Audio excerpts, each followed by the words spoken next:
سلام سلام كلكم كما يكنكم سلام لكم دمص اسك سمع له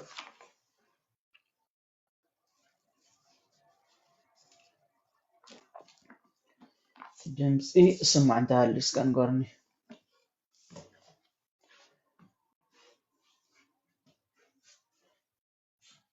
كما يكنكم كلكم 4 سبات اتيكم اللهم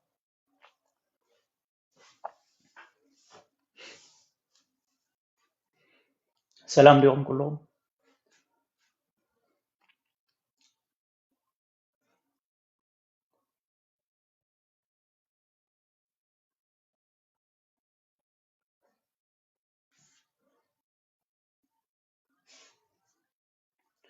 ورا ኢየሱስ ምኩራብ አይሁድ ሰላም ሁሉም ሰላም አምላክ ምስኩላትኩም ይሁን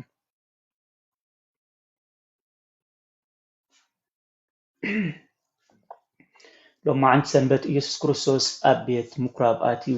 ትምህርቲ ሃይማኖት ዝመሃረሉ ዕለቲ ማለት እዩ ኩላትናቶም ዘይንፈልጦ ናይ ሎማ ዓንቲ ሰንበት ኣንኣቱ ንኽእል ኢና ማለት እዩ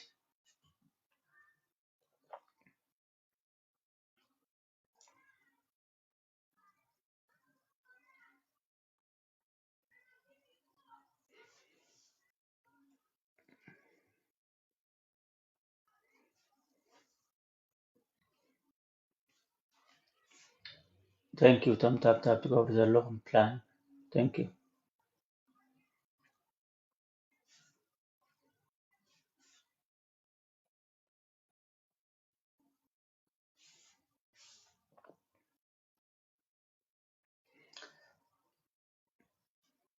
بسم أب ومنفس قدوس أحد وأملاك بسم كريستوس كريستيان بسم ولد ولدان بسم منفس قدوس منفساوያን ንስኹም ኩልኩም ማለት እዩ ኣብ ዝተፈላለዩ ኩርናዓት ዓለም ዘለኹም ኣብ ሰሜን ደቡብ ምብራቅ ምዕራብ ዘለኹም ኩልኩም ሰላም ኣምላክ ምስ ኩላትኩም ይኹን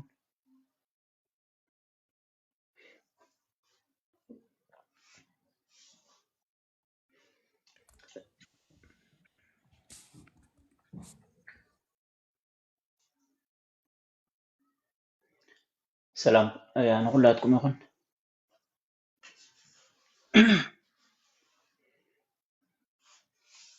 ኦኬ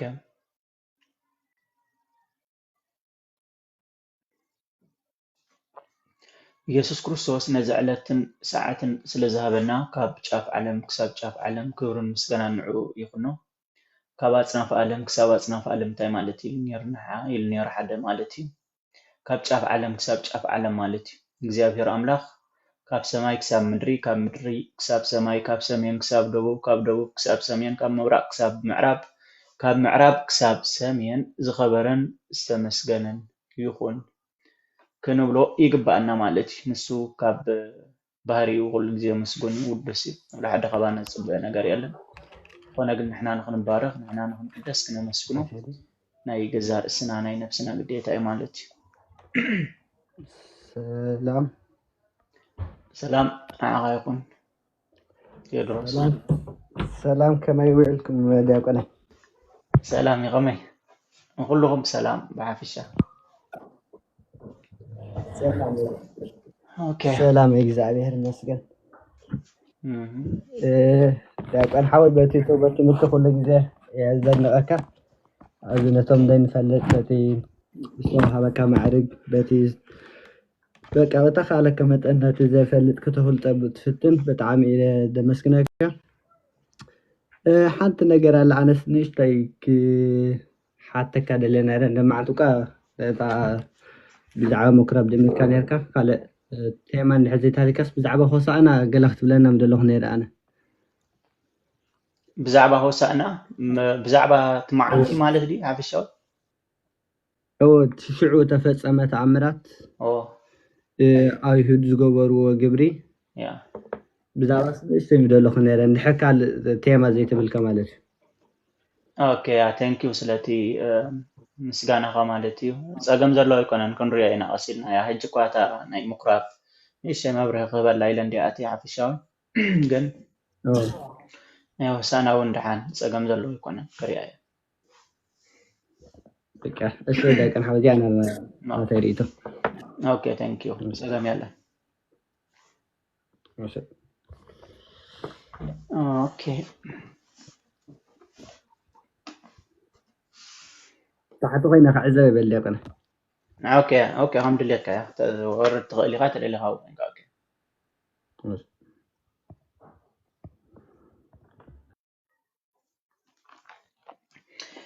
حراي انا كلاتكم مالتي حفشاو لو معنتي مكراب تباهي يصوع مالتي بناي بيت كريستيانا اذا سنبت مالتي سنبت سالسيت سنبت كاب 4 ميلنا خاب نجمر مالتي مكراب تباهي يصوع اذا زلنا سنبت لو معنتي مالتي مكراب انتاي مالتي بيت مقدس مالتي بحصيرو ترغم كلوتي مكراب مالتي قال بقالو بيت تصلوت مالتي ንእግዚአብሔር አምላኽ ጸሎት ዝቀርበሉ ንእግዚአብሔር አምላኽ ምስጋና ዝቀርበሉ ንእግዚአብሔር አምላኽ መስዋዕት ዝቀርበሉ እዚ ብፍላይ ኣብ ዘመነ ብሉይ ኪዳን እዚ ቤተ ምኩራብ ተባሂሉ ይፅዋዕ ማለት እዩ ኣብ ሓድሽ ኪዳን ድማ ኢየሱስ ክርስቶስ ዝመሃሮ ኢና እንመሃረሉ ማለት እዩ ኣብ ዮሃንስ ወንጌል ምዕራፍ 2 ኣለዎ ማለት እዩ እንታይ ዝብል ዮሃንስ ወንጌል ምዕራፍ 2 ካብ 12 ድሕርዚ ንሱ ምስ ኣዲኡን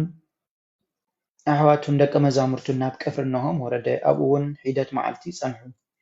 ፋሲጋ ኣይሁድ ከዓ ቀሪቡ ነበረ ኢየሱስ እውን ናብ ኢየሩሳሌም ደየበ ኣብ ቤት መቅደስ ከዓ ኣብዑርን ኣባጊዕን ኣራግብን ይሸጡን ሸረፍቲ ተቐሚጦም ረኸበ ኣብ ገመድ መግረፊ ገይሩ ካብ ገመድ መግረፊ ገይሩ ከዓ ምስተን ኣባጊዕን ኣብዑርን ኩሎም ካብ ቤት መቅደስ ኣውፅኦም ንወርቂ እቶም ሸረፍቲ እውን ፋሕ ኣበሎም ንሰደቆም ከዓ ደንከሎ ነቶም ሸየጥቲ ኣራግብ ድማ እዚ ካብዚ ኣልዕልዎን ቤት ኣቦይ ቤት ዕዳጋ እትግበርዎ በሎም ደቀ መዛሙርቱ ከዓ ቅናት ቤት ካብ በልዓኒ ጽሑፍ ከም ዘሎ ዘከሩ ሽዑ ኣይሁድ እዚ ትገብር ካብ ኮንካስ እንታይ ትእምርቱ ተርእየና ኢኻ ኢሎም መለስሉ ኢየሱስ ድማ ነዚ ቤት መቅደስ እዚኣ እዛ ቤት መቅደስ እዚኣ ኣፍርስዋ ኣነ ከዓ ብሰለስተ መዓልቲ ከልዕላ እየ ኢሉ መለሰሎም እቶም ኣይሁድ ከዓ እዛ ቤት መቅደስ እዚኣ ብ46 ዓመት እያ እተሃንፀት ንስኻ ዶ ብሰለስተ መዓልቲ ክተልዕላ ኢኻ በልዎ ንሱ ግና ብዛዕባ መቅደስ ስግኡ እዩ እተዛረበ ስለዚ ከዓ ካብ ምውታት ምስ ሰንሰ ደቀ መዛሙርቱ እዚ ከም ዝበሎም ዘከሩ በቲ ጽሑፍ ፍን በቲ ኢየሱስ ዝበሎ ቃልን ድማ ኣመኑ ይብል ማለት እዩ ኣብዚ ሕጂ ኢየሱስ ክርስቶስ ዘስተምሃሮ ትምህርቲ ቅዱስ ያሬድ ሆረ ኢየሱስ ቤተ ምኩራብ ወመሃረ ትምህርቲ ሃይማኖት ኢሉ ጽሒፍልና ኣሎ ማለት እዩ ወይ ከዓ ዘሚሩሎ ማለት እዩ ስለዚ ኢየሱስ ክርስቶስ ናብ ቤት ምኩራብ ከይዱ ወይ ከዓ ናብዚ ቤት መቅደስ ቤት ጸሎት ከይዱ እንታይ ከም ዝገበረ ኣብዚ ዮሃንስ ወንጌል ምዕራፍ 2 ካብ 12 ዘንበብክዎ ተጻሒፉ ዘሎ እዩ ማለት እዩ እዚ ሕጂ ሰፊሕ ትምህርቲ ዘለዎ ብሓጺሩ ኢየሱስ ክርስቶስ ኣምላክ ኣማልክት ጎይታ ጎይተት እዩ ንሱ ኩሉ ዝኽእል ኣምላኽ እዩ ኮይኑ ግን ንሱ መን ምዃኑ ዘይፈልጡ ስለ ዝነበሩ ብዙሓት ኣይሁድ ፈሪሳውያን ማለት እዩ ኢየሱስ ክርስቶስ ኣብ ቤት መቅደስ ከይዱ ብዛዕባ መንነቱ ብዛዕባ ትንሳኤኡ ብዛዕባ ክብሪ ቤት መቅደስ ብዛዕባ ክብሪ ጸሎት ብዛዕባ ክብሪ ምኩራብ እንታይ ትርጉሙ እዩ ምሂሩ ወይ ከዓ ኣስተምሂሩ ማለት እዩ ምክንያቱ ኩሉ ስርሑ ኣብዚ ምድሪ እዚ ኣብ ዝነበረሉ ግዜ ኢየሱስ ክርስቶስ ትምህርቲ ሃይማኖት ማለት ናይ እምነት ትምህርቲ ብዛዕባ ሰማያዊ ብዛዕባ ምድራዊ ዘይኮነ ብዛዕባ ሰማያዊ ደቂ ሰባት ከመይ ገይሮም ናብ ኣምላኽ ይቐርቡ እዩ ነይሩ ዕላማ ወይ ከዓ ትምህርቲ ክርስቶስ ማለት እዩ ስለዝኾነ ኣብቲ ቤት ምኩራብ ዝበሃል ቤተ ጸሎት ተባሂሉ ዝፅዋዕ ኣራግብ ዝሸጡ ኣብዑር ነባጊዕን ኩሉ እንስሳታት ዝሸጡሉ ናይ ዕዳጋ ገይሮም እዮም ፀኒሖም ማለት እዩ ኢየሱስ ክርስቶስ ድማ ንዓኣቶም ካብቲ ቤት መቅደስ ብጭጉራብ ተቲዑ ንኩላቶም ኣውፅኦም እዩ ዝብል ማለት እዩ ስለምንታይ ኣውፅዎም ቅንኣት ቤትካ በልዓኒ ዝብል ናይ ቅዱስ ዳዊት ድማ ከም ዝዘከሩ ኣብኡ ተጻሒፉሎ ማለት እዩ ስለምንታይ ምስ ኣውፅኦም ማለት እዩ ንምንታይ ኣብዚ እንታይ ትገብሩ ኣለኹም ምክንያቱ እዚ ናይ ቤት ዕዳጋ ናይ ስጋ ዘይኮነ ናይ መንፈስ እዩ ዝብሎም ዘሎ ማለት እዩ ሳቶም ሕጂ ቅዱስ ዳዊት ቅንኣት ቤትካ በልዓኒ ዝብል ከም ዝዘከሩ ይነግረና ኣሎ ማለት እዩ ምክንያቱ ኢየሱስ ክርስቶስ ዝምሁሮ ዝነበረ ናይ ነቢያት ትምህርቲ ማለት እዩ ናይ ነቢያት ትምህርቲ ድማ ናይ ገዛ ርእሱ እዩ ማለት እዩ ናይ መን ናይ ኣምላኽ ማለት እዩ ነቢያት እግዚአብሔር መንፈስ ቅዱስ ብዝተዛረቦም እግዚአብሔር መንፈስ ቅዱስ ብዝሓገዞም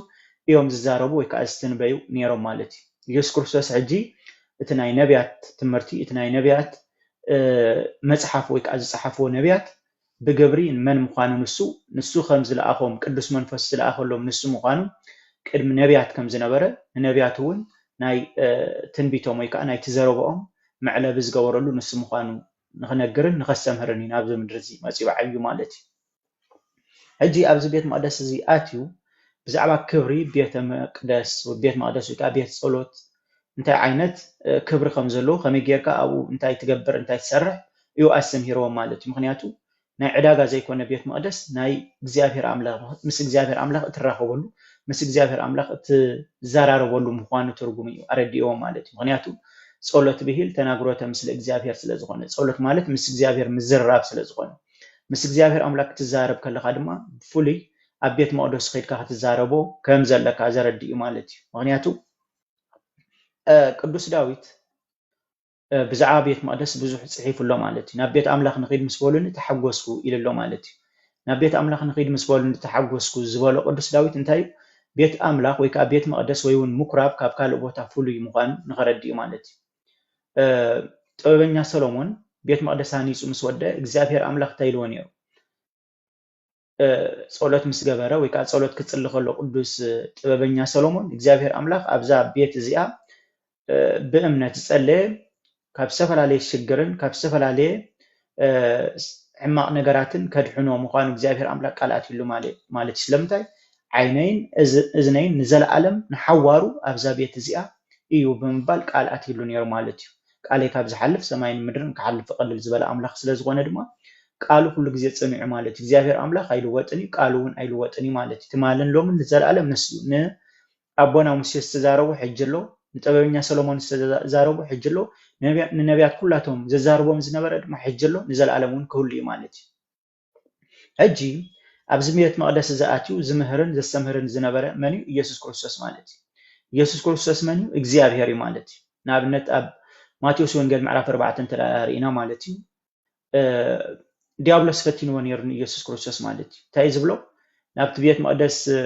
ኣደይቡ ሰለስተ ፈተናታት ይፈትንዎ ብሓጺሩ እንተኾነ ግን እቲ ሰለስተ ፈተናታት ድማ ካብ መጽሓፍ ቅዱስ ኣውጽኡ ዲያብሎስ ክፍትነ ከሎ ኢየሱስ ክርስቶስ ድማ ካብ መጽሓፍ ቅዱስ ጠቂሱ ይመልስሉ ማለት እዩ እታ ነጥቢ ግን ኣብ ኣድልያ ዘለኹ እግዚአብሔር ኣምላኽ ወይ ከዓ ኢየሱስ ክርስቶስ ዲያብሎስ እንታይ ኢልዎ ነይሩ እዚ ኩሉ እዚ ነዚ እምኒ እዚ ናብ እንጀራ ተቀይርካዮ ወይ ከዓ ተለውጥካዮ እንተደኣ ከምዚ ጌርካሲ ከም ብበልኩም ብገልጽታ ማቴዎስ ወንጌል ምዕራፍ 4 ዘላ ንኸብርሃልኩም ማለት እዩ እዚ ኢየሱስ ክርስቶስ ኣብ ቤት መቅደስ ወይ ከዓ ኣብ ቤት ምኩራብ ኣትዩ ዘስተምሃረ መን ምዃኑ ንኸረዳእኩም ኢለ ማለት እዩ ኦኬ እንታይ ዝብል ሽዑ ዲያብሎስ ናብ ተቀድስቲ ከተማ ወሲዱ ኣብ ገምገም ቤት መቅደስ ደው ኣበሎ እግርኻ ብእምኒ ከይተዕንቀፍ ባእዳዎም ከልዕሉኻ ንመላእኽቱ ምእንታኻ እዚ ጽሑፍ ኣሎሞ ወዲ ኣምላኽ ትኮንካስ ንታሕቲ ገጽካ ጽደፍ በሎ ኢየሱስ ንእግዚአብሔር ኣምላኽካ ኣይትፈታተኖ ኢልዎ ማለት እዩ ሕጂ ኣብዚ ገዳመ ቆሮንቶስ ወይ ከዓ ገዳመ ቆሮንቶስ ማለት እዩ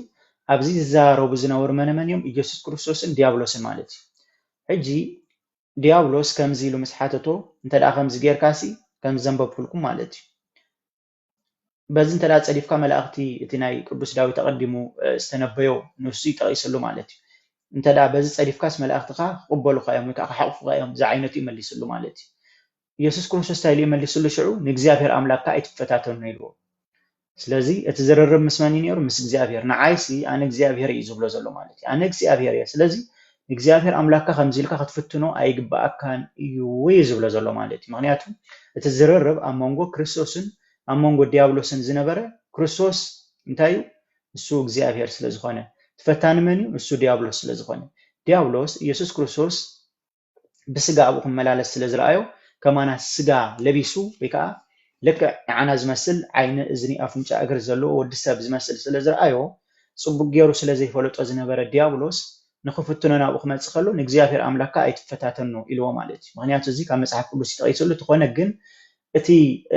ዝፍትን ዝነበረ ፈታኒ ንመን እዩ ዝፍትኖ ነይሩ ብኣካል ብስጋ ንክርስቶስ እዩ እቲ ዕላማ ግን ንመን እዩ ዝፍትኖ ዝነበረ እቲ ዝርርብ ናቱ ምስ መን ይዛረብ ነይሩ ምስቲ ብኣካል ብስጋ ወላ እኳ ክርስቶስ ተራ ሰብ ዝመስል እንተነበረ ንሱ እግዚአብሔር ምዃኑ ንኸረድኦ ኢሉ ንእግዚአብሔር ኣምላኽካ ኣይትፈታተኖ ኢልዎ ማለት እዩ ንኣብነት ክልተ ሰባት እንተደኣ ተኻቲዖም ከምዚ እንተደኣ ጌርካ ከምዚ ክትገብር ኣለካ እንተደኣ ተባሂሎም ንዓይ ኣይትፈትነኒ እዩ ዝብሎ እምበር ንእግዚአብሔር ኣምላኽካ ኣይትፈታተኖ ኣይብሎን እዩ ማለት እዩ ስለዚ ኣብ መንጎ ክልተ ኣካላት ዝርርብ ኣብ መንጎ ዲያብሎስን ክርስቶስን ዝነበረ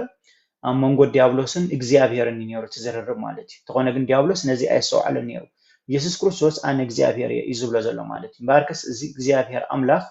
እንብሎ ዘለና ኢየሱስ ክርስቶስ ኣብ ቤት መቅደስ ኣትዩ ብዛዕባ ኣብ ቤት መቅደስ ኣቲኻ እንታይ ክትገብር ከም ዘለካ ወይ ከዓ እንታይ ክንገብር ከም ዘለና እዩ ኣሰምሂሮም ንኣይሁዳውያን ወይ ከዓ ንፈሪሳውያን ማለት እዩ ምክንያቱ ኣብቲ ቤት መቅደስ ኣትዩ ደቂ ሰባት ምስ እግዚአብሔር ኣምላኽ ክዘራረቡ ምስ እግዚአብሔር ኣምላኽ ክነብሩ ተደኣ ኮይኖም ከመይ ገይሮም ክመላለሱ ከም ዘለዎም ኣብ ቤት ምኩራብ ወይ ከዓ ኣብ ቤት ምኩራብ እዩ ዘረድእ ነይሩ ማለት እዩ ምክንያቱ ኣብ ቤት ምኩራብ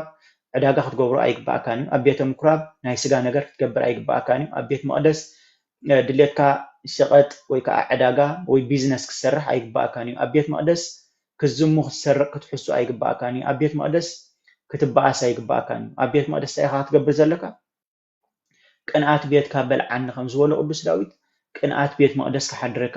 ቅንኣት ናብ እግዚአብሔር ኣምላኽ ምቕራብ ክሓድረካ መንፈሳዊ ቅንኣት ማለት እዩ ንእግዚአብሔር ኣምላኽ ንክትፈልጦ ምስ እግዚአብሔር ኣምላኽ ክትዘራረብ ከምቲ ጥበበኛ ሰሎሞን ኣቀንዲሙ ዝተዛረበ ጥበበኛ ሰሎሞን ምስ እግዚአብሔር ኣምላኽ ተዘራሪቡ እግዚአብሔር ኣምላኽ ድማ መሊሱሉ እዩ ማለት እዩ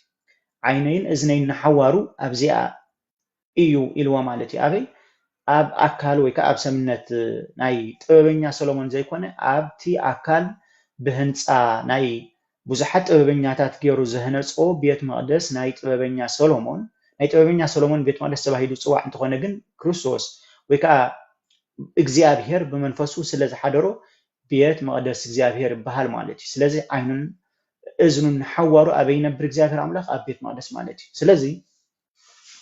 ኣብ ሓድሽ ኪዳን እዩ ዘስተምህሮ ዘሎ ኣብዚ ምኩራብ ኣትዩ ዮሃንስ ወንጌል ምዕራፍ 2 ዘንበብኩልኩም ማለት እዩ ኢየሱስ ክርስቶስ ናብ ቤት ምኩራብ ኣትዩ ቤተ ክርስቲያን ናይ ሓድሽ ኪዳን ከመይ ትከውን ከም ዘለዋ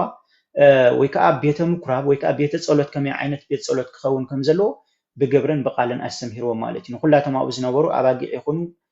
እንስሳታት ኩላቶም ኣብዑር ረጋቢት ኩላቶም ምሶም ሰባት ገፊፉ ኣውጾም ስለምንታይ እቶም ሰባት ምስኣቶም ተገፊፎም ክወፁ ክኢሎም ልክዕ ኣተሓሳስባኦም ከምተን እንስሳታት ስለ ዝነበሩ ኣብቲ ሰዓት እቲ ማለት እዩ ምክንያቱ ቤት መቅደስ ቤት ዕዳጋ ዘይኮነ ቤት ጸሎት ስለ ዝኾነ ምስ እግዚአብሔር ኣምላኽ ምዝርራብ ኣዝዩ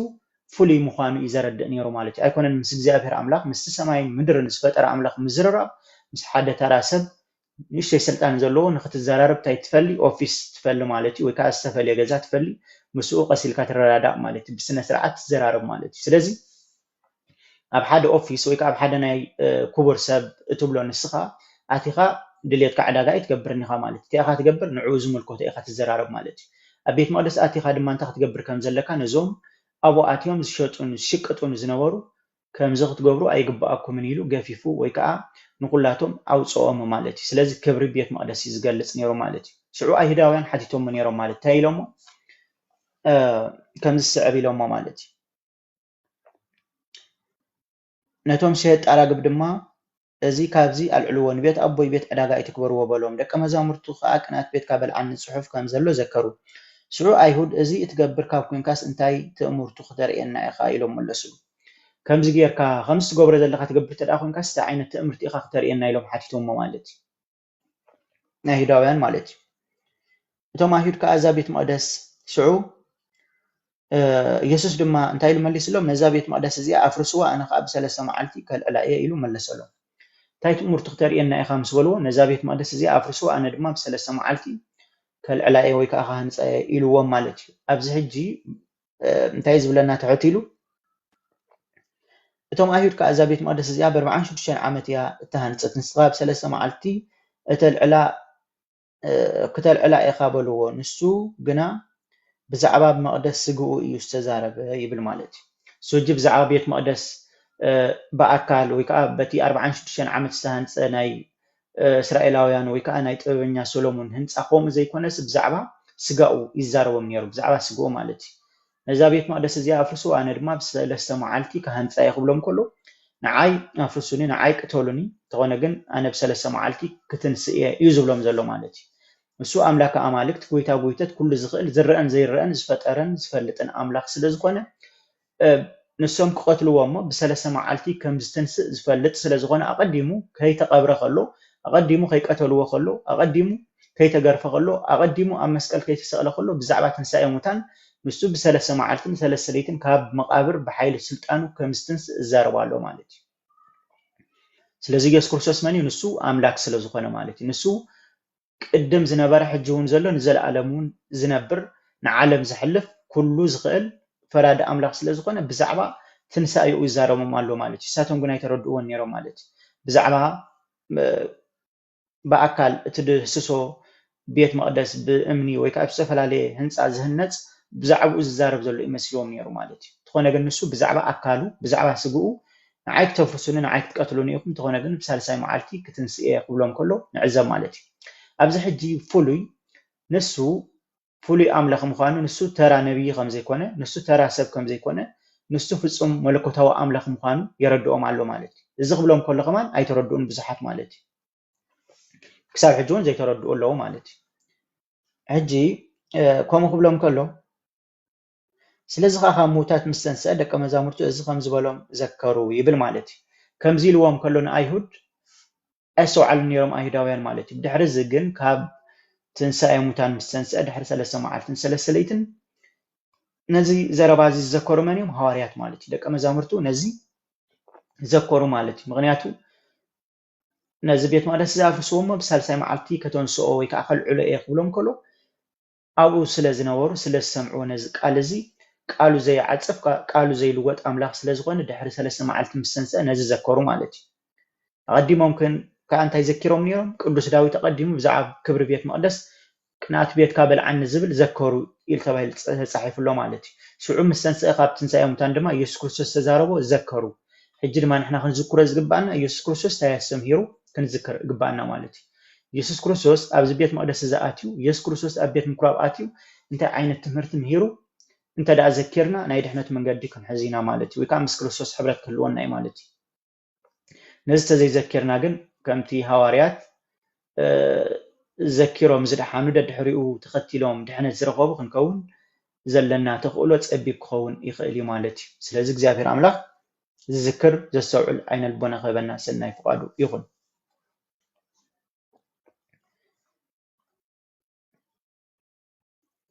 ደቀ መዛሙርቱ ከዓ እዚ ከም ዝበሎም ዘከሩ በቲ ፅሑፍን በቲ ኢየሱስ ዝበሎ ቃል ድማ ኣመኑ እዩ ዝብል ነቲ ኢየሱስ በዓል ፋሲጋ ኣብ ኢየሩሳሌም ከሎ ዝገበሮ ተኣምራት ምስ ረኣዩ ብዙሓት ሰባት ብስሙ ኣመኑ ኢየሱስ ግና ኣብ ሰብ ዘሎ ባዕሉ ይፈልጥ ስለዝነበረ ሓደ እኳ ብናይ ሰብ ክምስክረሉ ኣየድልዮን ኩሎም ይፈልጦም ነበረ እሞ ኣይኣመኖምን ይብል ማለት እዩ ሕጂ ኢየሱስ ክርስቶስ ልብን ኮላሊትን እግዚኣብሔር ይኣምር ልበ ወኩልያት ከም ዝበሎ እግዚኣብሔር ልብን ኮላሊትን ዝፈልጥ ኣምላኽ ስለ ዝኾነ ብዙሓት ሕጂ በዚ ኣመኑ ተባሂሉ ተፃሒፉሎ ማለት እዩ እንታይ ኢየሱስ ክርስቶስ ብሳልሳይ መዓልቲ ነቲ መቅደስ ካሃንፆ ምዃኑ ከልዕሎ ወይ ከዓ ክህነፅ ምዃኑ ኣቀዲሙ ዝተዛረቦ ብዛዕባ ኣካሉ ብዛዕባ ስጋኡ ስለ ዝነበረ ካብ ትንሳኤ ሙታን ምስ ተንስአ ብዙሓት ኣመኑ ይብል ማለት እዩ ነቲ ቃሉ ኣቀዲሙ ዝተዛረቦን ነቲ ብግብሪ ዝረኣይዎን ሪኦምን ተዓዚቦምን ኣስተውዒሎምን ብዙሓት ኣመኑ እንተኾነ ግን ኩላቶም ልቦም ይፈልጦም ስለ ዝነበረ መን እዩ ናይ ብሓቂ ኣሚኑ መን እዩ እስቂሉ ዝኽተል ነይሩ ድማ ይፈልጦም ከም ዝነበረ ይነግረና ማለት እዩ ሕጂ እውን እንተኾነ ኢየሱስ ክርስቶስ ንኩላትና እንታይ ይገብረና ይፈልጠና ማለት እዩ ኢየሱስ ክርስቶስ ሕጂ በኣካል ኣብዚ ምድሪ እዚ የለን እንተኾነ ግን ንኩላትና ፍጡራቱ ስለ ዝኾና ናቱ ስለ ዝኾና ብኢዱ ስራሓት ናይ ኢዱ ስራሓት ውፅኢት ናይ ኢዱ ስለ ዝኾና ይፈልጠና እዩ ማለት እዩ ስለ ዝኾነ ንዕኡ ክንለብሶ ይግባአና ማለት እዩ ልበስዎ ለእግዚእነ ኢየሱስ ክርስቶስ ወይ ተሃልዩ ፍትወተ ስጋኩሙ ከም ዝበለ ቅዱስ ጳውሎስ ማለት እዩ ኢየሱስ ክርስቶስ ልበስዎ እምበር ውንታ ስጋኹም ክተርዩ ኢልኩም ኣይትፃዕሩ ወይ ከዓ ንዕኡ ክተብልፁ ኢልኩም ኣይትሕሰቡ ወይ ከዓ ኣይትድለዩ ከም ዝበለና ኢየሱስ ክርስቶስ ክንለብሶ ይግባአና ማለት እዩ እዚ ክንገብር እግዚኣብሔር ኣምላኽ ፀጉ የብዛሓልና ስለዚ ኣብ ቤት ምኩራብ ኣትዩ ብሓፂሩ ኣብዚ ሕጂ ብዛዕባ መንነቱ መን ምዃኑ ብዛዕባ እቲ ንሱ ዝነብሮ ወይ ከዓ ንሱ ዝሓድሮ ቤት መቅደስ ኣብ ምድሪ ዘሎ ቤት መቅደስ ፍሉይ ቤተ ጸሎት እንታይ ዓይነት ክብሪ ከም ዘለዎ ኣብኡ እንታይ ይግበር እንታይ ኣይትግበርን እዩ ኣሰምሂሩ ማለት እዩ ስለዚ እግዚአብሔር ኣምላኽ በቲ ዝመሃረና ክንከይድ ፀጉ የብዛሓልና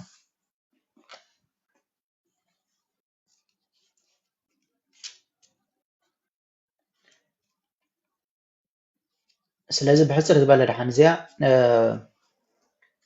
ከም ዘላቱ ኮይናት ንእሽተይ መግለፂ ሂበኩም ዘለኹ ኣንፈት ሂበኩም ዘለኹ ኣብ ቤት ምኩራብ ኣትዩ እንታይ ከም ዝመሃረ ማለት እዩ ኣብ በዓለ ሆሳዕና ኢልካ ሓቲትካ ንዝነበርካ ማለት እዩ ኣብ ሆሳዕና ከዓ እንታይ ተፈፂሙ ንእሽተይ ከብረሃልኩም እየ ማለት እዩ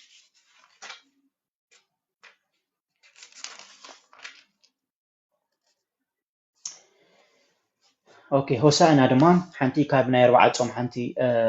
موداتا صومن زلا سنبتيا مالتي ማቴዎስ ወንጌል 21 እንታይ ይብል ናብ ኢየሩሳሌም ምስ ቀረቡ እሞ ኣብ ጥቓ ደብረ ዘይቲ ናብ ዘላ ቤተ ፋጌ ምስ መፁ ሽዑ ኢየሱስ ካብ ደቀ መዛሙርቱ ክልተ ለኣኸ በሎም ከዓ ኣብ ቅድሚኹም ናብ ዘላ ዓዲ ኪዱ ብኡ እስርቲ ኣድጊ ዒሉኣ ድማ ምስኣ ክትረኽቡ ኢኹም ፈቲሕኩም ከዓ ኣምፁለይ ሓደ እኳ ገለ እንተበለኩም ጎይታ ይደልዮም ኣሎ በልዎ ብኡ ድማ ክሰዶም እዩ እቲ ብነቢይ ንጓል ጽዮን እንሆ ንጉስኪ ለዋህ ኣብ ኣድግን ኣብ ዒሉ ኣድጊ ጽዕነት እንተወጢሑ ናባኺ ይመጽእ ኣሎ በልዋ ዝብል ክፍጸም እዩ እዚ ኩሉ ኮነ ደቀ መዛሙርቱ ከይዶም ከምቲ ኢየሱስ ዝኣዘዞም ገበሩ ኣድግን ዒሉኣን ኣምጽሉ ክዳውንቶም ድማ ጠይቂ ገበሩሎም ንስኻ ተወጥሐ ካብቶም ህዝቢ ዝበዝሑ ክዳውንቶም ኣብ መንገዲ ኣንጸፉ ካልኦት ድማ ኣብ እዋም ጨንፈሩ እናሰልዑ ኣብ መንገዲ ነስነሱ ቀቅድሚኡ ዝኸዳ ደድሕሪኡ እውን ዝስዕቡ ህዝቢ ዓዊሎም ሆሳዕና ቀቅድሚኡ ዝኸዱን ደድሕሪኡ ዝስዕቡን ህዝቢ ዓዊሎም ሆሳዕና ንወዲ ዳዊት ብስም እግዚአብሔር ዝመጽእ ብሩኽ እዩ ሆሳዕና ኣብ ኣርያም በሉ ናብ ኢየሩሳሌም ምስ ኣተወ እታ ከተማ ብዘላ መን እዩ እዚ ኢላ ተበድዐት እቶም ህዝቢ ድማ እዚ ነቢይ ኢየሱስ በዓል ናዝሬት ናይ ገሊላ እዩ በሉ ኢየሱስ ናብ መቅደስ ኣምላኽ ኣተወን ኩሎም ሴት ኦኬ ሕጂ እዚ ድማ ብዛዕባ ኣብ ሆሳዕና መዓልቲ እንታይ ከም ዝገበረ ኢየሱስ ክርስቶስ ኣብ ኢየሩሳሌም ማለት እዩ እንታይ ከም ዝገበረ እዩ ዘስተምረና ዘሎ ማለት እዩ ሆሳዕና ማለት መጀመርታ እንታይ ማለት እዩ ሕጂ ኣድሕን ማለት እዩ ሕጂ ኣድሕንና ማለት እዩ ኢየሱስ ክርስቶስ ኣብ ምስ መጸ ሆሳዕና ኣብ ኣርያም ብምባል ኩላቶም ተም ህዝቢ ጨርሑ ወይ ከዓ ጨደሩ እዩ ዝብለና ማለት እዩ እዚ ማለት እንታይ ማለት እዩ ሕጂ ኣድሕነና ማለት እዩ ምክንያቱ እቲ መድሓኒትኪ ክመጽእ እዩ ተባሂሉ ንጓል ጽዮን መድሓኒትኪ ክመጽእ እዩ በልዋ ኢሉ ኣቀዲሙ ኣብ ነቢይ ሓዲሩ ዝተዛረቦ ኣብ ነቢይ ዘካርያስ ሓዲሩ ዝተዛረቦ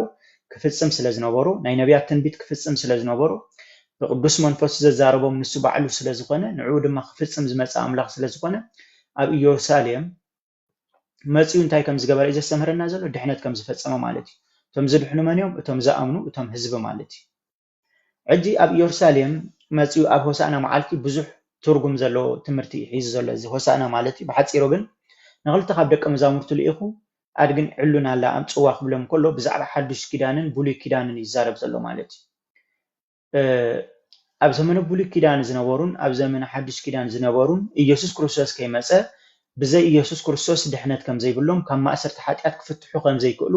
ካብ ሓጢኣት ከውጾም ዝኽእል ካብ ጸልማት ከውጾም ዝኽእል ንሱ ምዃኑ ንኸረድእ እተን ተኣሲረን ዘለዋ ፈቲሕኩም ኣምጽወን ክብል ከሎ መጀመርታ ብዛዕባ ኣዳምን ሔዋንን ተኣሲሮም ዝነበሩ ኣዳምን ሔዋንን ኣብ ሲኦል ዝነበሩ ኣዳምን ሔዋንን ብዲያብሎስ ተኣሲሮም ዝነበሩ ዝፍትሕሉ ናይ ዘለዓለም ዓወትን ረህዋን ሰላምን ዝረኽብሉ መዓልቲ ወይ ከዓ ዕለት ኣኺሉሎን ክብል ኣዋጅ ዝኣወጀ እዩ ማለት እዩ ካልኣይ ድማ ናይ ሓዱሽን ብሉይን ወይ ከዓ ናይ ብሉይ ኪዳንን ናይ ሓዱሽ ኪዳንን ደቂ ሰባት ኣብ ዘመነ ብሉይ ኪዳን ዝነበሩን ኣብ ዘመን ሓዱሽ ኪዳን ንሱ ኣብ ዝመጸሉ ዝነበሩ ህዝብን ንኩላቶም ካብ ማእሰር ሓጢኣት ዝፈትሖም ኣካል ንሱ ከም ዝመጸ ንኽረድኦም ፈቲሕኩም ኣምጽወን ሓደ እኳ ገለ እንተበለኩም ጎይታ ፈቒዱሎ በልዎ ከም ዝበለ ማለት እዩ ምክንያቱ ግዜኡ ምስ በጽሐ ኣምላኽ ነቶም ኣብ ትሕቲ ስልጣን ሕጊ ዝነበሩ ምእንቲ ከድሕን ካብ ሰበይቲ ተወልደ ዝበሎ ኣብ ገላትያ ምዕራፍ 4 ቅዱስ ጳውሎስ ማለት እዩ ብዛዕባ ድሕነት ዓለም ነዋበጉ ዘይኣትት ኃጢአት ዓለም ዝበሎ ዮሐንስ ወንጌል ማለት እዩ እንሆ ዓለም ዘድሕን ገንሸል ኣምላኽ መጸ ዝበሎ ኢየሱስ ክርስቶስ ንዓለም ከድሕን ከም ዝመጸ ኢየሱስ ክርስቶስ ኣብ ኢየሩሳሌም መጽኡ ብዛዕባ ናይ ኣዳምን ሔዋንን ማእሰርቲ ኃጢአት ብዛዕባ ኣብ ዘመነ ብሉይ ኪዳንን ኣብ ሓዱሽ ኪዳንን ዝነበሩ ደቂ ሰባት ዝፍትሕሉ ሰዓትን ዕለትን ከም ዝኣኸለ ከም ዘስተምሃረ እዩ ማለት እዩ እዞም ክልተ ደቀ መዛሙርቱ ልኢኹ ከምኡ ክብሎም ከሎ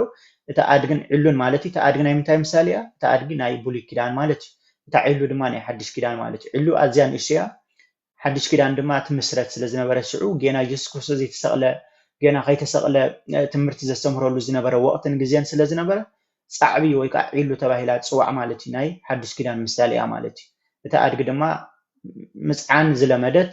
ዓባይ ኩሉ ዝለመደት ስለዝኾነት ናይ ዘመነ ብሉይ ኪዳን ኣብቂዕሎ ማለት እዩ ዓባይ ኣድጊ ካብ ጽዕነት ትውዲኣ ናብ እርጋን ገጻ ክትከይድ ከላ እንታይ ትገብር ኣይትጸዓንን እያ ማለት እዩ ተኣርግ ወይ እውን ዘመና እንዳሓለፈ ይሓልፍ ኣሎ ማለት እዩ ዘመን ሓዱሽ ኪዳን መጽኢሉ ዘመነ ብሉይ ኪዳን ግን ይውዳእ ኣሎ ብምባል ኣዋጅ ዝውጀሉ ዝነበረ ዘመን እዩ ማለት እዩ ስለዚ ናይ ብሉይ ኪዳንን ናይ ሓድሽ ኪዳንን መምህር መጽኢሎ ናይ ኣብ ዘመነ ብሉይ ኪዳንን ኣብ ዘመን ሓድሽ ኪዳንን ተኣሲሮም ዝነበሩ ደቂ ሰባት ዝፍትሑሉ ግዜን ሰዓትን በፂሑ ኣሎ ኢሉ ኣዋጅ ዝውጀሉ ዝነበረ ሰዓትን ግዜን ምዃኑ ይገልጸልና ማለት እዩ እቲ ብነብይ ንጓል ጽዮን እንሆ ንጉስ ክለዋ ኣብ ኣድግን ኣብ ዒሉ ኣድግን ጽዕነት ተወጭሕ ናባኺ ይመጽእ ኣሎ በልዋ ዝብል ክፍጸም እዚ ኩሉ ኮነ ይብል ማለት እዩ ኣቐዲሙ ኣብ ነቢ ሓዲሩ ተዛሪቡ ነይሩ ማለት እዩ ንጉስኪ እሲ ኣብ ኣድጊ ተወጢሑ ናባኺ ከመጽእ እዩ ኢሉ እግዚአብሔር ኣምላኽ ኣብ ነቢ ዘካርያስ ሓዲሩ ዘካርያስ 11 ማለት እዩ ተዛሪቡ ነይሩ ማለት እዩ ንሱ ክትጸም ስለ ዝነበሮ ኢየሱስ ክርስቶስ መጀመርታ ናብዚ ኣብ ብሉይ ኪዳን ዝነበርና ደቂ ሰባት ክመጸና ከሎ ኣቐዲሙ ብነቢያቱ ተዛሪቡ ማለት እዩ ብነቢያቱ ተዛሪቡ ነቢያቱ ዝተዛረብዎ ነቢያቱ ዝጸሓፍዎ ዘሰውዓሉ ድማ ተዳልዮም ንኽጸንሑ ንዕኡ ንኽኣምኑ ንዕኡ ንኽኽተሉ ድልዋት ኮይኖም ንኽጸንሑ ኣቐዲሙ እንታይ ገይሩ ንነቢያት ኣዛሪብዎም ማለት እዩ ሽዑ ነዘ ንኽፍጽም ድማ ኢየሱስ ክርስቶስ በኣካል መጽኡ ኣብ ኢየሩሳሌም ዝፍጽሞ ዘሎ ሰዓትን ግዜን ዝገልጽ ማለት እዩ ደቀ መዛሙርቱ ከይዶም ከምቲ ኢየሱስ ዝኣዘዞም ገበሩ ኣድግን ዒሉን ድማ ኣምጽእሉ ክዳውንቶም ድማ ጠይቂ ገበሩሎም ንሱ ከዓ ተወጥሐ ይብል ማለት እዩ ነታ ኣድግን ዒሉን ድማ ጠይቂ ገይሮም ንሱ ኣብኡ ከም ዝውጣሕ ገይሮሞ ማለት እዩ ሕጂ መጀመርታ ንጉስ ክነግስ ከሎ ኣብ እስራኤል ማለት እዩ ብልምዲ ናይ ዕብራውያን ወይ ከዓ ብልምዲ ናይ እስራኤላውያን ቀደም እንታዮም ዝገብሩ ነይሮም ነገስታት ኣብ ፈረስ ዘይኮነ ኣብ ኣድጊ ተወጢሖም እዮም ዝመጹ ነይሮም እንታይ ስለ ምስ ዝኸውን ሰላም ወይ ከዓ ናይ ሰላም ዜና ከበስሩ እንተደኣ ኮይኖም ኣብ ኣድጊ ተወጢሖም ይመጹ ነይሮም ማለት እዩ ያሁ ዝተባህለ ንጉስ ከምኡ ገይሮም ከም ዘምጽዎ ኣብ ብሉይ ኪዳን ተጻሒፍልና ኣሎ ማለት እዩ ያሁ ዝተባህለ ንጉስ ምስ ነገሰ ኣብ ኣድጊ ተወጢሑ ከም ዝመጸ ማለት እዩ ናይ ሰላም ኣዋጅ ክእወጅ ከሎ ነገስታት ኣብ ኣድጊ ይውጥሑ ስለ ዝነበሩ ናይ ሰላም ግዜ ኣኺሉሎ ናይ ሰላም ሰዓት ኣኺሉን በጽሑን ኣሎ ብምባል ኢየሱስ ክርስቶስ ኣብ ኣድጊ ተወጢሑ ናብ ኢየሩሳሌም መጽኡ ህዝቢ ድማ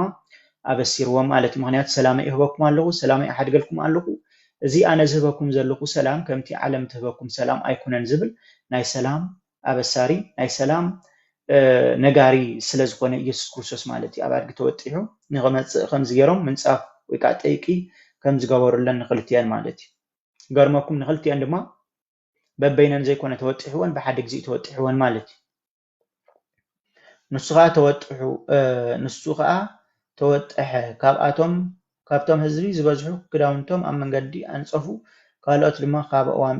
ጨንፈር እና ሰላልዑ ኣብ መንገዲ ነስነሱ ቀቅድሚኡ ዝኸዳ ደድሕሪኡ ዝኸዱን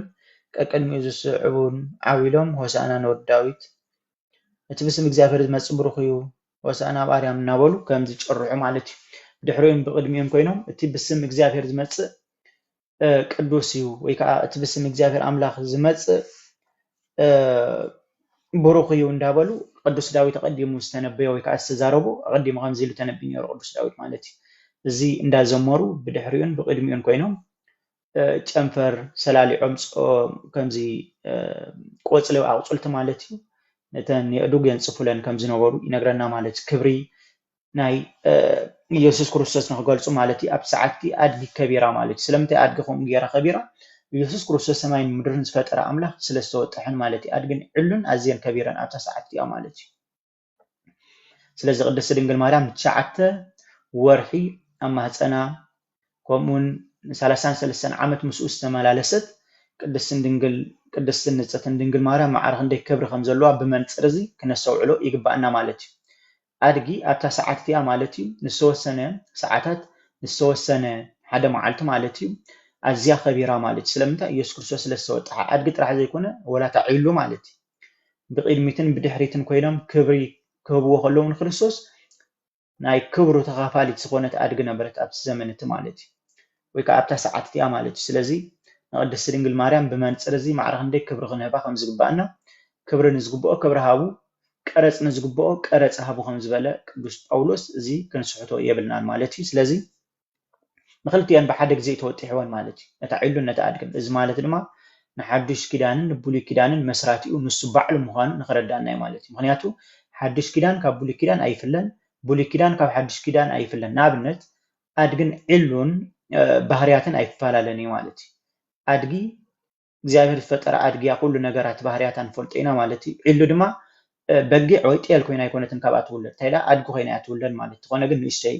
ኢሉ ማለት ኢሉ ትባል አድገን ኩላተን ይዱገን ተባይለን ጽዋዓ ግን ኢሉን አድግን ተባይለን ስም መጸውዕ ለወን ማለት የተጸውዕ ስም ማለት መፍለይ ለወን ተኾነ ግን ባህሪያታን ሓደ ማለት ብሉይ ኪዳንን ሓድሽ ኪዳንን ድማ ሁሉ ናይመኒ ናይ እግዚአብሔር አምላኽ ማለት ብሉይ ኪዳን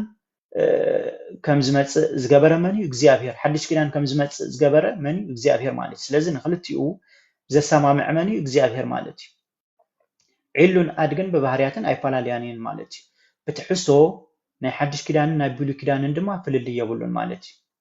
ስለዚህ ናይ ሓድሽ ኪዳንን ብሉይ ኪዳንን አነጂ ገለሰ መጽኡ አነ ብሉይ ኪዳን የዝቅበል በር ሓድሽ ኪዳን አይቀበልን ተዳይሉ መጽሐፍ ቅዱስ አይተረዶናል ወይ ካ ባህሪያት ናይ መጽሐፍ ቅዱስ አይተረዶናል ማለት ወይ ካ ሓደ መጽኡ أنا نقول كده يعني زخت المبر حدش كده تلاقي لين تدايلو مننت ويك أبهارياتنا يمسحف بس هيتردونا له مالتي أنا سي نابنت حدث بزعبة أدقي أدق مننت أنت أقدي سوا زي عيلو سلزغنت زي أدقي كونت إنك بلايك لني أدقي أتعيلو كمان مالتي تأدق ما عيليا مالتي سمي بسمي أنت فلالي نزلوها مالتي لك بهارياتنا حد خمس قونا عيلون أدقن يسوس كرسوس لما نحدش كدانن نبولي كدانن إذا بحال كله نمسحفت حدش كدانن نمسحفت بولي كدانن زي سامع أملاك مقانو نعو ختل زدل دما نزل مسحفت زياتن كمرمر كم زلو نخرد إمالتي مخنياتي يسوع كريستوس كم زادي مزولكم أبيت مقرب أتيو كستمهر كله نناي بولي كدان مسحفت يوم ذكرهم دك أمزامرت مالتي بيت مالت كان أتبيت كابل عن نزل قدس داوت استزاربو نعو ذكروا سلامتا ينسو ممرحين هيدك سبع سلزغونه مالتي نعوب مذكرهم كن أي تنقفون سلامتاي بو مسرت أنتي كم زجبر زلون يسوع كريستوس لسقطلوا مالتي كابني حدش كده عندما يسوع كريستوس أبت بيت مقدس أتيو زجبروا أنتي كم استزار بدما دحرت نسائي أنتي نعو ذكروا إزبلنا لك مزامرت نينا يذكرهم نتي بزعبا نفسه ويك بزعبا سبوء استزارهم نزي بيت مقدس زي حجي أفرسوا بسالتاي معلت ختن سو إيه ويك أكهان سو يزبلوا نعو ذكروا سلامتا يسونتاي ناي حدش كيدان قالي مالتي ስለዚህ ሐዋርያት ናይ ብሉይ ኪዳንን ናይ ሓድሽ ኪዳንን ጠቂሶም ኢየሱስ ክርስቶስ ክኸተልዎ ከም ዝኽኣሉ ልክዕኹም ድማ ሓደ ወዲ ሰብ ንብሉይ ኪዳንን ሓድሽ ኪዳንን ኣሰማሚዑ ንክርስቶስ ክፈልጦ ከም ዝኽእል ዘረዲኡ ማለት እዩ ምክንያቱ ብዛዕባ መንነት ክርስቶስ ኣብ ብሉይ ኪዳን ኣሎ ብዛዕባ መንነት ክርስቶስ ኣብ ሓድሽ ኪዳን ኣሎ ማለት እዩ ኣነ ናይ ሓድሽ ኪዳን ጥራሕ ዝቕበል ናይ ሓድሽ ኪዳን መጽሓፍቲ ጥራሕ ዝቕበል ተዳኢልካ ንክርስቶስ ክትፈልጦ ኣይከኣለካኒ ናይ ብሉይ ኪዳን ጥራሕ ዝቕበል ተዳኢልካ ድማ ንክርስቶስ መንነት ክርስቶስ ክትፈልጦ ኣይከኣለካኒ ማለት እዩ ስለምንታይ ነቢያትን ሐዋርያትን ናይ መን እዮም ናይ እግዚአብሔር መንፈስ ቅዱስ ክዛረቡን ክሰብኩን ዝገበሮም ቅዱሳን ስለ ዝኾኑ ማለት እዩ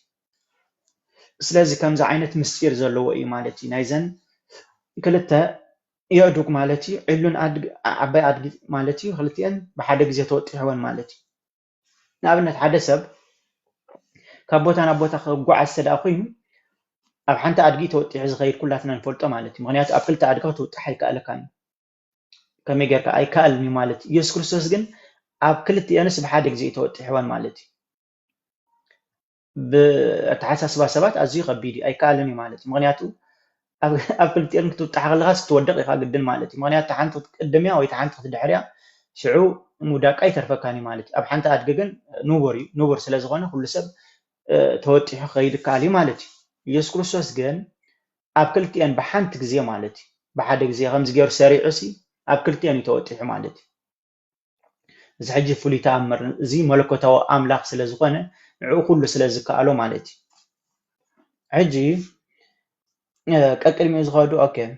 وسأنا أباري أمنا بقول خمسة مسكين نبي يرسل مسأوته تاختما بزلا من يزغ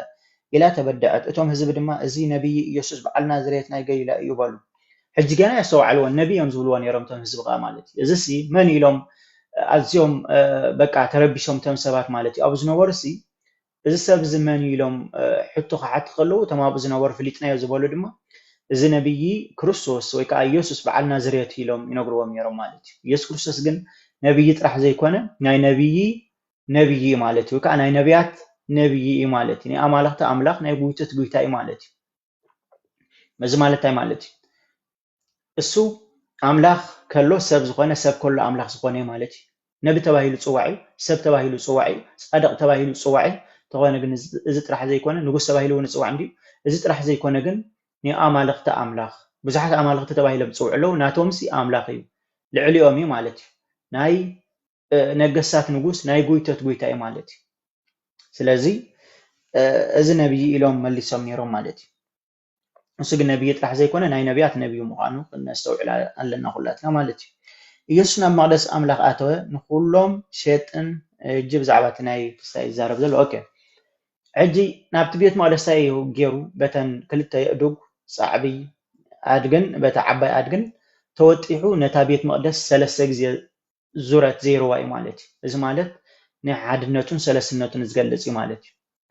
أكلتين بحد زي موتحو نحدش كدانن نبولي كدانن مدحاني ويكا أملاخ مهانو كمون نأدام هوان أملاخ مهانو ينقر مالتي سلسة زي نتابيت مقدس مزارو دما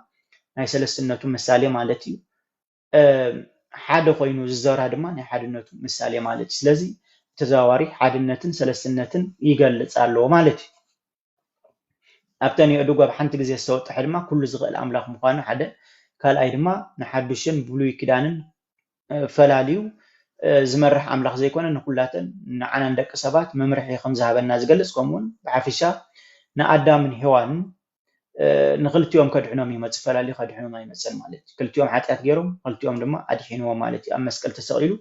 زاد حنا أملاخ مخانون زجلس بحد سيرو مالتي سلاز هو سأنا بأريام إلهم كلاتهم كم زيج الرحو ويكا خمسة مسجنو هو سأنا خنقول لك بأنا حجة أدحين مالتي مخنياتو الساعات اتجزين أخيل سلاز قنا معلت دحنا حجة خمسة ولا قدس أولس كل جزء حجي عاد إحنا ناخذ نقوله يقبلنا مخنياتو بيجا كان السقد حنزقل ولا حد يلن مالتي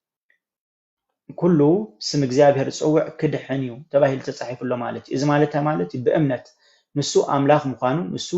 ኩሉ ዝኽእል አምላኽ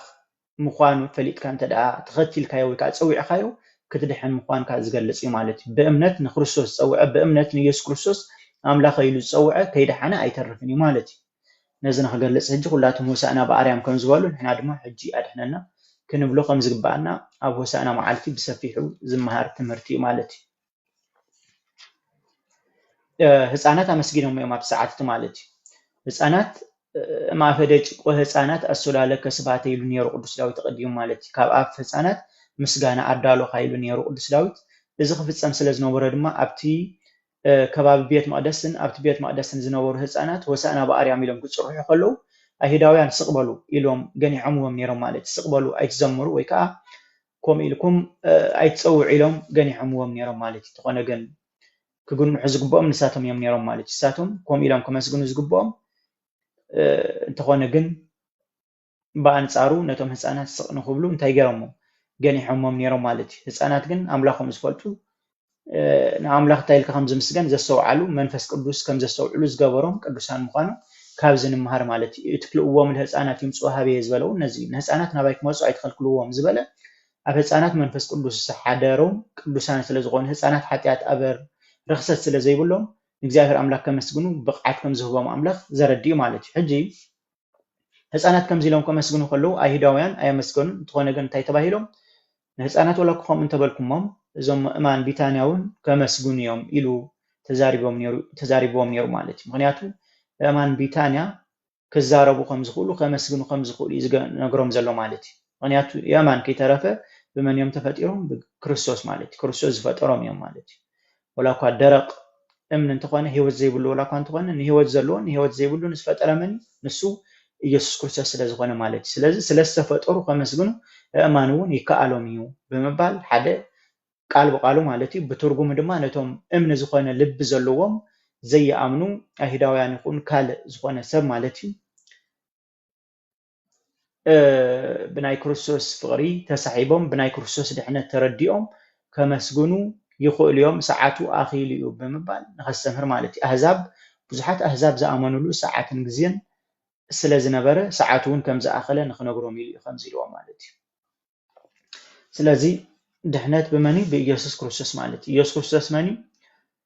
እዚ ከዓ መፍላጥ የለና ማለት ኢየሱስ ክርስቶስ ሓደ አካል ዝኾነ ካብ ሰለስተ አካላት እዩ ማለት አብን ወልድን መንፈስ ቅዱስን አለው ካብኣቶም ሓደ አካል መኒ ወልድ ማለት ኢየሱስ ክርስቶስ ንሱ ንሕና ንኽንድሕን ንሕና ንኽንፍወስ ኣብ መስቀል ተሰቂሉ ዘድሓንና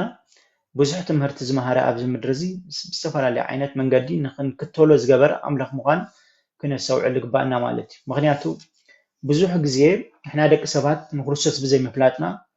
ክንጠፍእ ይረአ ኣብ ዘመን እዚ ማለት እዩ። ኢየሱስ ክርስቶስ ኣጋንንቱ እውን ፈልጥዎ እኳ እዮም። ምፍላጥ ጥራሕ ዘይኮነ ግን ክንክተሎ ከም ዘለና ክንኣምኖ ከም ዘለና በዚ ድማ ናይ ዘለኣለም ሂወት ከም ንወርስ እዩ ምሂሩ ከይዱ ማለት እዩ። ብኣይ ዝኣምን ናይ ዘለኣለም ሂወት ክወርስ እዩ ክብል ከሎ ዘበልዓ ስጋየ ወሰትየ ደመየ ቦ ሂወት ዘለኣለም ስጋይ ዝበልዐ ደመይ ዝሰትየ ናይ ዘለኣለም ሂወት ኣለዎ ኢሉ ኣሎ ማለት እዩ። ከምኡ እውን ዝኣመነን ዝተጠምቀን ክድሕን እዩ ኢሉ ኣሎ ማለት እዩ። ዝኣመነን ዝተጠምቀን ሕጂ ሕጊ ገይሩሉ እዩ። ከመይ ጌርካ ንክርስቶስ ትኽተሎ ከመይ ጌርካ ምስ ክርስቶስ ትነብር ሕጊ ወላ እዩ ምሂሩ ማለት እዩ። ተፍቅሮን እንተደኣ ኮይንኩም ትእዛዛት ይሓልው ዝበለኩም ሕጊ ገይሩ ወይ ከዓ ትእዛዛት ሂቡ ከመይ ጌርና ክንክተሎ ከም ዘለና መምርሒታት ይሂቡ ማለት እዩ። ምክንያቱ ጥራሕ ምእማን ትርጉም ስለ ዘይብሉ ኣሚንካ ስቕ ትብል ተደኣ ኮይንካ ድሕነት ከም ዘይብሉ ቅዱስ ያዕቆብ ሃይማኖትን እንተ ኣልባት ግብሪ ምውቲኢቲ ኢሉ ኣሎ ማለት እዩ። እምነት ብዘይ ግብሪ ዝሞተት እያ ኢሉ ቅዱስ ያዕቆብ ማለት እዩ። እዚ ማለት እንታይ ማለት እዩ?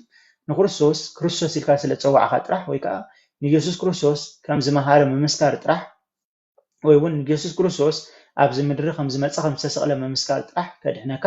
ወይ ከዓ ከድሕነኪ ወይ ከድሕነና ከም ዘይክእል ዝገልፅ እዩ ማለት እዩ። ኢየሱስ ክርስቶስ እንታይ ምዃኑ ክትገልፅ ኣለካ ንሱ ኣምላክ ኣማልክቲ ምዃኑ ፈሊጥካን ኣሚንካን ክትክተሎ እውን ከም ዘለካ ምኽታል እንታይ ማለት እዩ? ስጋኡ ክትበልዕ ብእምነት ደሞ ክሰቲ ብእምነት ዘይተጠመቃን ዘይኣመንካን እንተኮይንካ ድማ ኣሚንካ ኣሚነ ኣለኹ ዘይኮነ ክትጥመቕ እውን ከም ዘለካ ማለት እዩ። ምክንያቱ ኣጋንንቱ እውን ይኣምኑን ይርዕዱን እዮም ተባሂሉ እዩ ተፃሒፉ ማለት እዩ። ኣጋንንት ፈትዮም ዘይኮኑ ከይፈተው ይኣምኑ እዮም ማለት እዩ። ምክንያቱ ክርስቶስ ኩሉ ዝኽእል ኣምላኽ ምዃኑ ይኣምኑ እዮም። ተኾነ ግን ክግዝእዎ ክኸተልዎ ኣይደልዩን። ስለዚ ንክርስቶስ ምግዛእ ማለት ንፍቅሪ ምግዛእ ማለት እዩ። ክርስቶስ እግዚኣብሔር ፍቅሪ ኢሉ ኣሎ ቅዱስ ዮሃንስ ማለት እዩ። ክርስቶስ እንታይ ፍቅሪ እዩ ማለት እዩ? ምእንታና ክብል ኣብ መስቀል ደሙ ዘፍሰሰ ምእንታና ክብል ኣብ መስቀል ሽንካር መሳምር ዝተሸንከረ እዩ ማለት እዩ። ስለዚ ነዚ ኣስተውዒልና ብፍቅሪ ክንማርኽ ይግባአና ማለት እዩ። ኣብ ንሓድሕድኩም ፍቅሪ ተዳለኩም በዚ ደቀ መዛሙርቲ ምዃንኩም ኩሉ ክፈልጥ እዩ ኢሉ ንሃዋርያት ነጊርዎም ኣሎ ማለት እዩ ኣብ ዮሃንስ ወንጌል። ስለዚ ፍቅሪ ክርስቶስ እንተዘይተረዲእና ናብ ድሕነት ክንቀርብ ኣይግባአናን እዩ ማለት እዩ። መጀመርታ ፍቅሪ ክርስቶስ ክርዳእና ኣለዎ ማለት እዩ። ኢየሱስ ክርስቶስ ዝተሰቕሎ፣ ኢየሱስ ክርስቶስ ዝመሃሮ፣ ኢየሱስ ክርስቶስ ዘስተምሃሮ፣ ኢየሱስ ክርስቶስ ኩሉ ነገር ዝገበሮ ንሕና ብፍቅሩ ንክንማረኽ እቲ ዕላማ ማለት እዩ። ብፍቅሩ ከይተማረኽና ግን ናቱ ተኸተልቲ ክንከውን ኣይከኣለናን እዩ ማለት እዩ። ምክንያቱ እምነት፣ ተስፋ፣ ፍቅሪ ኣለዋ ካብ ሰለስቲአን ተዓቢ እንታይ እያ? ፍቅሪ እያ ብምባል ኣብ ቀዳማይ ቆሮንጦስ 13 እውን ተፃሒፉ ኣሎ ማለት እዩ። ስለ ዝኾነ ንዕኡ ንክንክተሉ እግዚኣብሔር ፀጉኡ የብዝሓልና።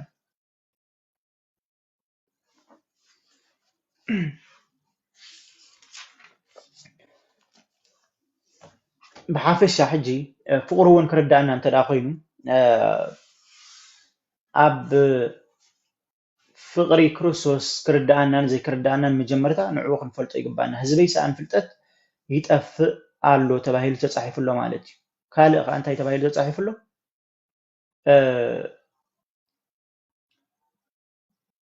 ክንስዕቦስ ክንፈልጦ ከም ዘለና እውን ተፃሒፉ ኣሎ ማለት እዩ። ኣብ ነቢያት ሓዲሩ እንታይ ኢልና ኣሎ እግዚኣብሔር ኣምላኽ? ሰዓቡኒ ወይ ከዓ ንዓይሲ ንእግዚኣብሔር ንስዓቦ ክንስዕቦ ድማ ንፍለጦ፣ እግዚኣብሔር ንፍለጦ ክንፈልጦ ድማ ንስዓቦ ኢሉ ተፃሒፉ ኣሎ ማለት እዩ። ንክንክተሎ ምስኡ ንክንነብር ሳየድልየና ንዕኡ ምፍላጥ ኣገዳሲ ምዃኑ ማለት እዩ። ፍልጠት የናገፍ ተባሂሉ ስለ ዝተፃሕፈ ማለት እዩ። ከይፈለጥካዮ ግን ክተፍቅሮ ኣይከኣለካን እዩ ማለት እዩ። ምክንያቱ ንሓደ ሰብ ክተፍቅሮን ዘይክተፍቅሮን መጀመርታ እንታይ እዩ? ዘይተፍቅሮ እንተደኣ ኮይንካ ኣይትፈልጦን ኢኻ እውን ማለት እዩ። ትፈልጦ እንተደኣ ኮይንካ ብዝግባእ ኢኻ ናብ ፍቅሪ ትቀርብ ማለት እዩ። ስለዚ እቲ ፍቅሪ ኣብ ምንታይ ዝርከብ? ኣብ ፍልጠት። ንክርስቶስ ከይፈለጥካዮ ግን ክተፍቅሮ ኣይከኣለካን እዩ ማለት እዩ። ስለዚ በቲ ተፃሒፍካ ዘሎ በቲ ተዋሂብና ዘሎ ኩሉ ትምህርቲ ክርስቶስ እንተዘይተረዲእና ወይ ከዓ ብኡ እንተዘይተመሪሕና ክነፍቅሮ ኣይከኣለናን እዩ ማለት እዩ። ከየፍቀርናዮ ከዓ ክንኣምኖ ኣይከኣለናን እዩ ማለት እዩ። መጀመርታ ንሓደ ነገር እንታይ ትገብሮ? ትፈልጦ። ምስ ፈለጥካዮ እንታይ ትገብሮ? ተፍቅሮ። ምስ ኣፍቀርካዮ እንታይ ትገብሮ? ተኣምኖ ማለት እዩ። ስለዚ ደረጃ ብደረጃ እዩ ኩሉ ነገር ማለት እዩ። መጀመርታ እንታይ ትገብር? ትፈልጦ ማለት እዩ። ሽዑ እንታይ ትገብር? ብድሕሪኡ ምስ ፈለጥካዮ ከዓ ተፍቅሮ ማለት እዩ። ተፍቂርካዮ ከዓ ተኣምኖ ማለት እዩ። ድሕሪኡ ኣብቲ ድሕነት ናይ ድሕነት ደረጃ በፂሕካ ኣለካ ማለት እዩ። ስለዚ ኢየሱስ ክርስቶስ ቃል ብቅድም ነበረ እቲ ቃል ብኣምላኽ ነበረ እቲ ቃል እውን ባዕሉ ኣምላኽ ነበረ ተባሂሉ ተጻሒፍልና ዘሎ ኣብ ዮሃንስ ወንጌል ምዕራፍ 1 ቁጽሪ 1 ተራ ሰብ ዘይኮነ ንሱ ኣምላክ እዩ ማለት እዩ ኣምላኽ ማለት ሲ ዝረአን ዘይረአን ዝፈጠረ ማለት እዩ ልዕሊ ኣእምሮ ደቂ ሰባት እዩ ማለት እዩ ኢየሱስ ክርስቶስ ልዕሊ ኣእምሮ ደቂ ሰባት ምዃኑ ክንርዳእ ክንክእል ኣለና ኢየሱስ ክርስቶስ ተራ ሰብ ወይ ከዓ ተራ ነቢይ ዘይኮነ ንሱ ኩሉ ዝኽእል ኣምላኽ እዩ ማለት እዩ ዓለም ነዚ ስለ ዘይፈለጠት ኣብ ሕንፍሽፍሽ ትነብር ኣላ ማለት እዩ ኢየሱስ ክርስቶስ ንዑ ስለ ዘይፈለጥዎ ከም ዝሰቐልዎ እውን ተጻሒፉሎ ኣብ ሮሜ ማለት እዩ ኣብ ቀዳማይ ቆሮንጦስ 1 እውን ተጻሒፉሎ ምክንያቱ ብጥበብካ ናብ ክርስቶስ ክትቀርብ ኣይከኣለካን እዩ ብናትካ ፍልጠት ናብ ክርስቶስ ክትቀርብ ኣይከኣለካን እዩ ማለት እዩ ምክንያቱ ፍልጠትካ ባዶ ምዃኑ ተረዲእኻ ጥበብካ ባዶ ምዃኑ ተረዲእኻ ናብቲ ናይ ጥበብ በዓል ቤት ዝኾነ ናይ ፍልጠት በዓል ቤት ዝኾነ ክርስቶስ ክሳብ ዘይቀረብካ ክትፈልጦ ኣይከኣለካን እዩ ወይ ኣይከኣለክን ወይ ኣይከኣለናን እዩ ማለት እዩ ስለዚ ናትና ትሕዝቶ ኩሉ ባዶ ጌርና ናብኡ ክንቀርብ ግባአና ማለት እዩ ምክንያቱ ብጥበቦም ክድሕኑ ከም ዘይከኣሉ ተጻሒፍልና ኣሎ ማለት እዩ ኣብ ቀዳማይ ቆሮንጦስ ምዕራፍ 1:18 ስለ ዝኾነ ናብቲ ናይ ጥበብ በዓል ቤት ዝኾነ ኢየሱስ ክርስቶስ ናብቲ ናይ ፍልጠት በዓል ቤት ዝኾነ ኢየሱስ ክርስቶስ ናብቲ ለዋህ ዝኾነ ኣቱም ትጽዕሩን ጾር ዝኸበደኩም እናባይንዑ ኣነ ካዕርፈኩም እየ ኣርዑቶ ኢሉ ዙብ ጾር ይፈኪስ እዩ ካባይ ተማሃሩ ኳይ ተባሂልና ዘለና ኣብ ማቴዎስ ወንጌል 11:28 ኣርዑተይ ልዙብ ጾረይ ድማ ፎኪስ ኢልና ኣሎ ማለት እዩ እዚ ማለት እንታይ ማለት እዩ ብፍቅሪ ክርስቶስ ዝተማረኸ ኩሉ ነገር ቀሊል ንዑ ሞት እውን ህይወት እዩ ማለት እዩ ምክንያቱ ስለኻሲ ንግረፍን ንስቀልን ንጽረፍን ኣለና ኢሉ ኣሎ ቅዱስ ጳውሎስ ማለት እዩ ምክንያቱ ቀዲሙ ቅዱስ ዳዊት እስመ በእንቲ ኣከ ይቀትሉነ ኩሎ ኣሚሮ ኮነ ከማ ኣባግዕ ዘይጠብሁ ኢሉ ነይሩ ማለት እዩ ስለኻሲ ኩሉ ግዜ ንቅተል ኣለና ከም ኣባጊዕ ንጥባሕ ወይ ከዓ ንሕረድ ኣለና ኢሉ ነይሩ ቅዱስ ዳዊት ማለት እዩ ነዚ ንምድጋም እናደገመ ድማ ናይ ብሉይ ኪዳን ናይ ቅዱስ ዳዊት ትንቢት እንዳ صحافه ከሎ ኣብ ሮሜ ቅዱስ ጳውሎስ ታይልሎ ሮሜ 8 ማለት እዩ ካብ ፍቅሪ ክርስቶስ ዝፈልየን መን እዩ ጥምየት ድዩ ጽምእ ድዩ ዕርቃን ድዩ ጸበባ ድዩ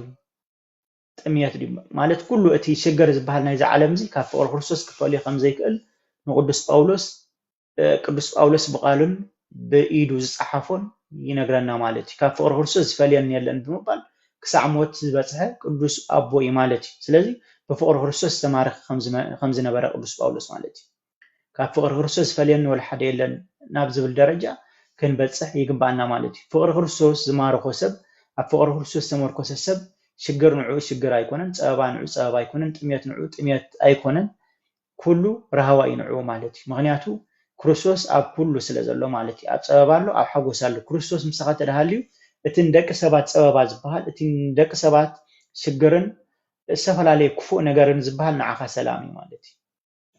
ምክንያቱ ሰላማዊ ኣምላኽ ስለ ዝሓስካ ምስኡ ስለ ዘለኻ ማለት እዩ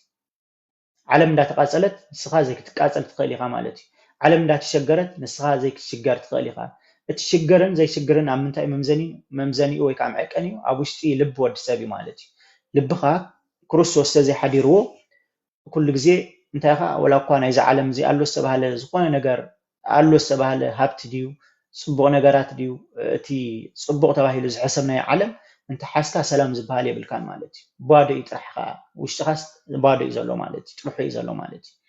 ስለዚ ንክርስቶስ መሓዝ ማለት ልዕሊ ኩሉ ሰላም ምዃኑ ክነሰውዕል ይግባአና ኩላትና ማለት እዩ ኣብ ሽግር ሃሉ ኣብ ጸበባ ሃሉ ኣብ ስደት ሃሉ ብዘየገድስ ክርስቶስ ብሳኻ ተዳሃልዩ ሰላም ኣለካ ማለት እዩ ኣነ ውሕልኩም ከይከውን ኦኬ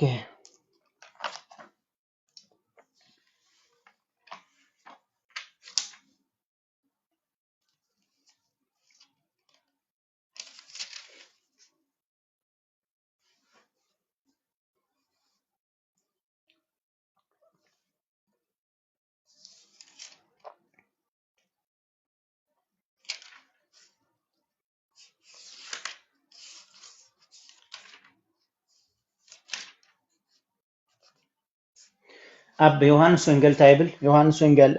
14 ካብ ቁጽሪ 1 ልብኹም ኣይሸበር ብኣይ እመኑ በቦውን እመኑ እዩ ዝብል ويكا بأملاخ أمانو بأيون أمانو يبل مالتي تاي سلازغون نسو أملاخ سلازغون مالتي لبهم أي شبر بأي أمانو بأملاخون أمانو ويكا بأي أمانو بوبو أمانو بمبال ميهرو له مالتي أبيت أبوي بزح محدر قالو انت زي هلوس مبالكوهم نيران سفرا قدالو لكم قيد علوكو قيدة سفرا مستعدالو لكم أبتا أنا زلخو نسخاتكم أبو من تخطكونو استمالي سغمس يومو ناباي كوسدكم يه أنا ناباي كم زغير تفلتو نتمنقدون تفلتو ويخم توماس كا بويتاي ناباي كم تخيد آيف نفلت أنينا نتي من قد خمي جرنا إنا نفلت أوبلو يسوس كا من قدن حق إن هوتن أنا يبزي بأي حدكو أنا أبوز متسي يلبون ناي انت تفلتونس نوبون فلتكم وون يركم كاب حجي تفلتون ريخم وون ألوكم بلو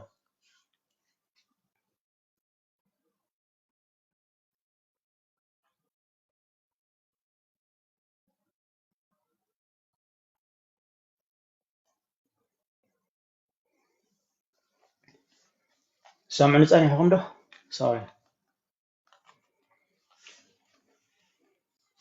حجي نبزي يوحنس ونجل معراف 14 تغنبولكم صنعكو اسمع على دمسي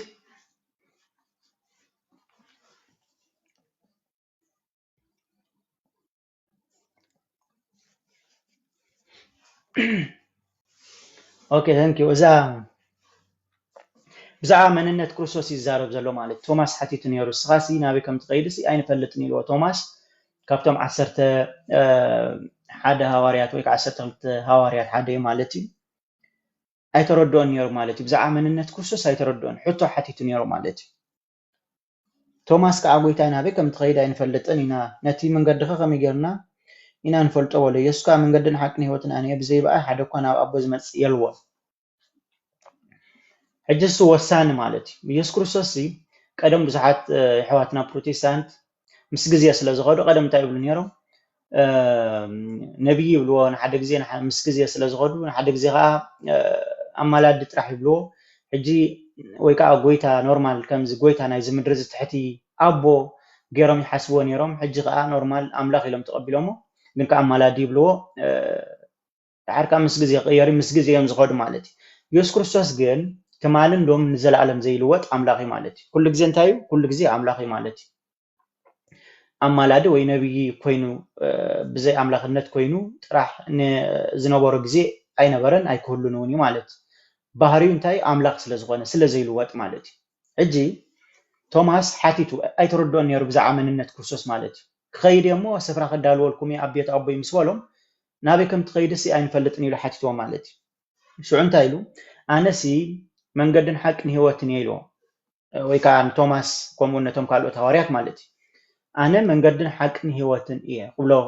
ክብሎም ከሎ መንነቱ ይዝገልጽ ዘሎ ማለት መንገድ ማለት ሓንቲ ያዘላታ መንገድ ማለት መንገድ እንታይ መንገድ ህይወት ማለት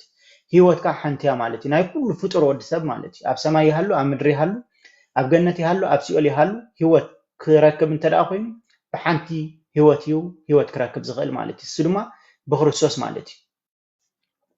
ንየማን ጸጋም ከይበልካስ ህይወት ኣመንያ ትርከብ ኣብ ኢየሱስ ክርስቶስ ማለት መንገድን ሓቅን ህይወትን ሓቅ ካ ንሱ ጥራሕ ማለት ካል ሓቅ የለን ማለት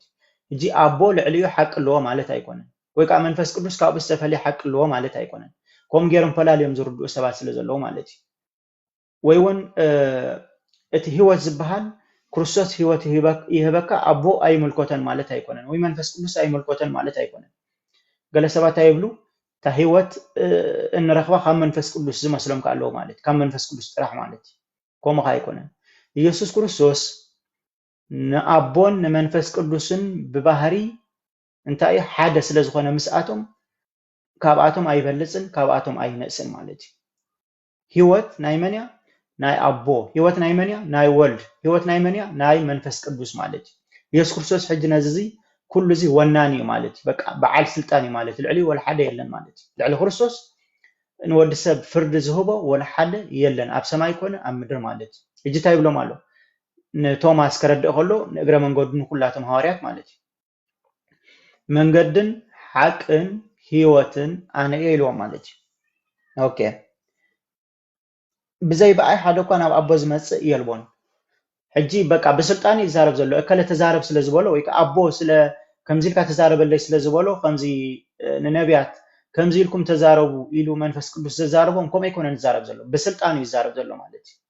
تدليو زعاتو تدليو زخفت وانا بعد سلطان سلزقونه العلو كله سلزقونه ناب أبو سي بلو مالو ناب أبو بزي بقى كتبصحو أي كالكم من يلوم بسلطان يزارب زلو مالتي أبو مني بعلكو أبوي ካለ አቦ የለን ተኾነ ግን በአካል ካለ አሎ ማለት ምክንያቱም በአካል ሰለስተ ስለዝኾነ ስላሴ ማለት ተኾነ ግን እዚ ስለዚ ተረድኦ ዝነበረ ቶማስ ይረድኦ ኣሎ ማለት ብዘይ በአይ ናብ አቦ ክትበጽሑ ወይ ከዓ ናብ አቦ ክትሪእዎ ናብ አቦ ክትቀርቡ ኣይከኣለኩምን ኢሉ ብስልጣኑ ይዛረቦም ኣሎ ማለት ኦኬ ንኣይ እንተ ትፈልጡስ ነቦውን ምፈለጥኩምዎ ነርኩም ካኢልዎ ንዓይተ ትፈልጡ ነርኩም ስነቦ ምፈለጥኩምዎ ማለት እዚ ሕጂ ብዛዕባ ባህሪው ይገልጸሎ ማለት ባህሪ ክርስቶስ ዝፈለጠ ሰብ አቦ መን ምዃኑ ኣይጠፍኦኒ ማለት ባህሪ ክርስቶስ ተረድአ ብመሰረት መጽሓፍ ቅዱስ ባህሪ አቦን ባህሪ መንፈስ ቅዱስን ኣይጠፍኦኒ ማለት ባህሪ ክርስቶስ ስለ ዘይፈለጡ ትሕቲ አቦ ገይሮም ዝቀርጽዎ ንክርስቶስ ብዙሓት እዮም ማለት ኣብዚ ምድሪ እዚ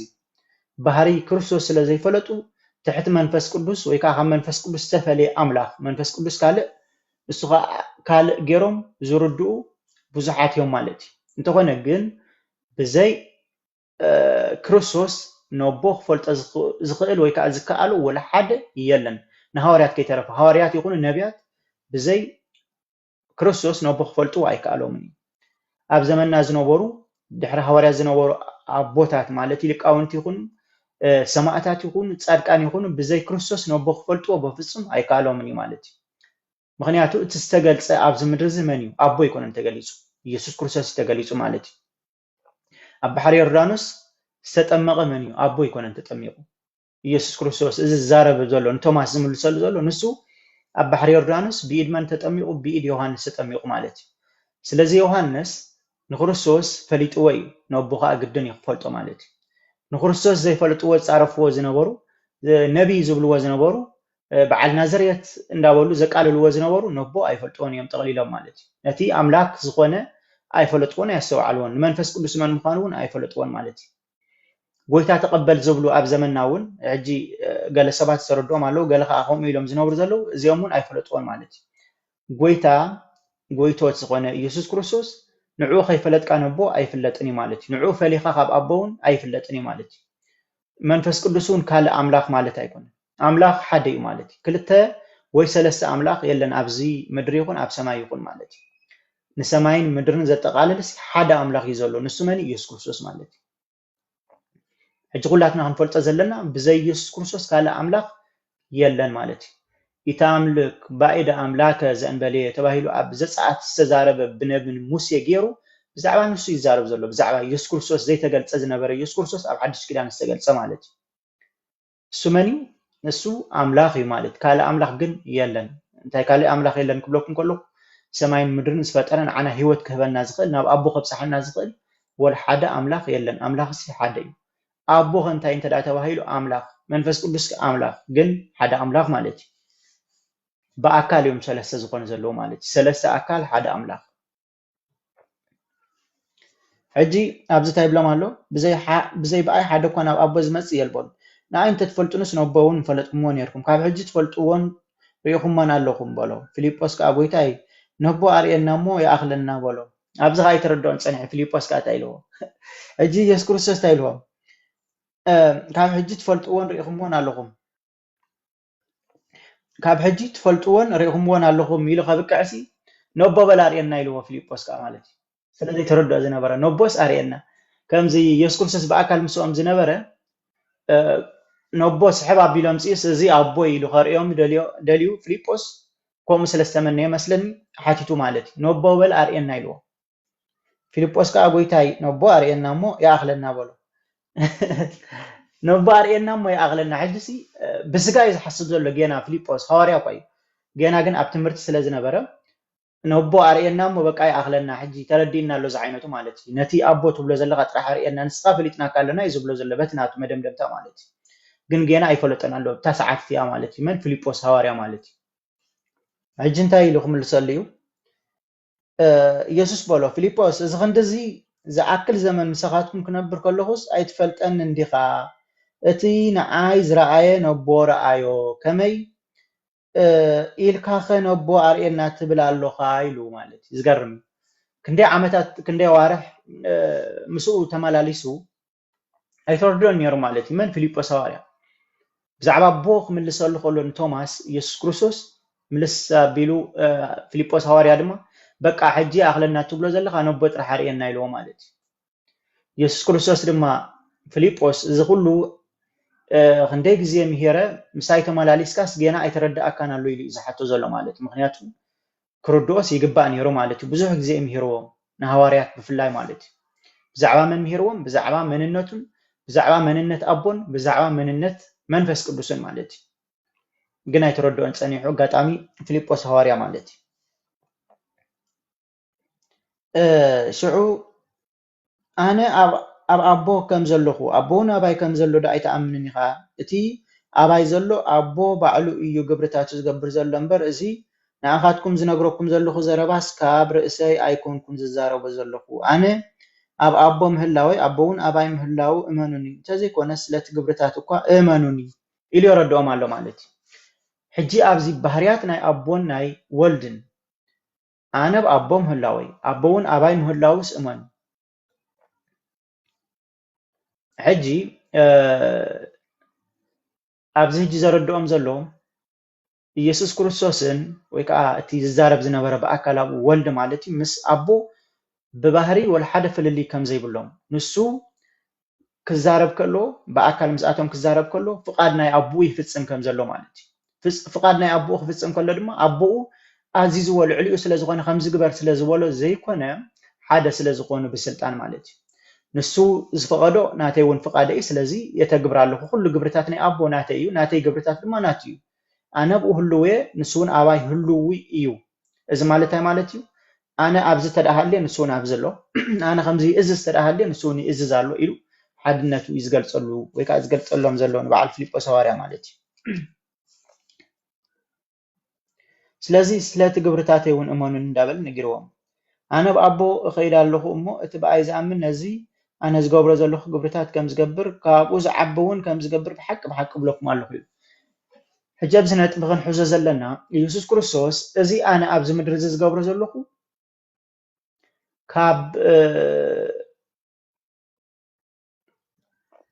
ካብኡ ዝዓቢ እውን እቶም ዝኽተልዎ ከም ዝገብሩ ወይ ከዓ ከም ዝተግብሩ ተኣምራት ከም ዝሰርሑ እዩ ዝነግሮም ዘሎ ማለት እዩ ኣነ ናብ ኣቦ ከይድ ኣለኹ እሞ እቲ ብኣይ ዝኣምን ነዚ ኣነ ዝገብሮ ዘለኹ ግብርታት ከም ዝገብር ካብኡ ዝዓቢ እውን ከም ዝገብር ኣነ ሕጂ ናብ ኣቦ ከይድ ኣለኹ ኢሎም ምክንያቱ ኣቦ ብስጋ ኣብኡ ኣይነበረን ማለት እዩ ኣቦ ስጋ ኣይለበሰን ማለት እዩ ስጋ ዝለበሰ ብፍሉይ ኣካል መን እዩ ወልዲ ስለዝኾነ ማለት እዩ ሕጂ ናብ ኣቦ ከይድ ኣለኹ እሞ እቲ ብኣይ ዝኣምን ካብዚ ኣነ ዝገብሮ ዘለኹ ግብርታት ንላዕሊ ክገብር ይኽብሎም ከሎ እንታይ ማለት እዩ ብዙሓት ጻድቃን ብዙሓት ሰማዕታት ክንደይ ተኣምራት ዝገበሩ ርኢና ኢና ማለት እዩ ስለምንታይ ኢየሱስ ክርስቶስ ቃሉ ኣይሕሱን እዩ ቃሉ ኣይጋግር እዩ ማለት እዩ ሬት ስለዝኾነ ካብቲ ንሱ ዝገበሮ ንላዕሊ ብዙሕ ተኣምራት ዝገበሩ ኣዝዮም ብዙሓት እዮም ኢየሱስ ክርስቶስ ግን ስለዘይክእል ኣይኮነን ከምኡ ገይሩ ግዜ ይነበሮን ግዜ ገደብ ዝገበረሉ ውሱን ግዜታት እዩ ነይርዎ ማለት እዩ ምክንያቱ ንዓና ኣርኣያ ክኸውን ንዓና ንኸስተምህረና እዩ መፅኡ እምበር ሙሉእ ሂወቱ ኣብዚ ምድሪ እዚ ክመላለስ ኣሽሓት ዓመታት ክነብር ኣይኮነን መፅኡ ማለት እዩ ብድሕሪኡ ግን ንክርስቶስ ዝፈለጥዎ ናይ ክርስቶስ ከም ተቀዲመ ዝበልኩም ንክርስቶስ ተዳ ፈሊጥካ ብዝግባእ ባህርያቱ ተፈሊጥካ ንኣቦ ትፈልጦ ኢኻ ንመንፈስ ቅዱስ እውን ክትፈልጦ ኢኻ ስለዝኾነ ንክርስቶስ ዝፈለጥዎ ካብኡ ንላዕሊ ተኣምራት ክገብሩ ከም ዝኽእሉ ይነግር ኣሎ ማለት እዩ ብዙሓት ተኣምራት ዝገበሩ ቅዱሳን ኣለዉ ንጎቦ ዘንቀሳቀሱ በቃ ብዙሕ ቁፅሪ ዘይብሎም ምውታት ዝተንስኡ እዚ ሕጂ ቃሉ ንኽፍፀም ማለት እዩ ከምቲ ቃል ትንቢት ይፍፀም ከም ዝነበረ ብኣካል ክርስቶስ ቃሉ ድማ ኣብ ነቢያትን ጻድቃንን ሰማዕታትን ኣብ ኩሉ ስንክሳር ኣብ ኩሉ መጻሕፍቲ ናይ ቤተክርስትያናት ተጻሒፉ ተሰኒዱ ዘሎ ብግብሪ ዝፈፀምዎ እዩ ማለት እዩ ምክንያቱ ንዕኡ ተኸቲሎም ካብቲ ንሱ ዝገበረ ተኣምራት ክገብሩ ከም ዝኽእሉ ልዕሊኡ ስለዝኾኑ ግን ኣይኮነን ኣብዚ ክነስውዕሎ ዘለና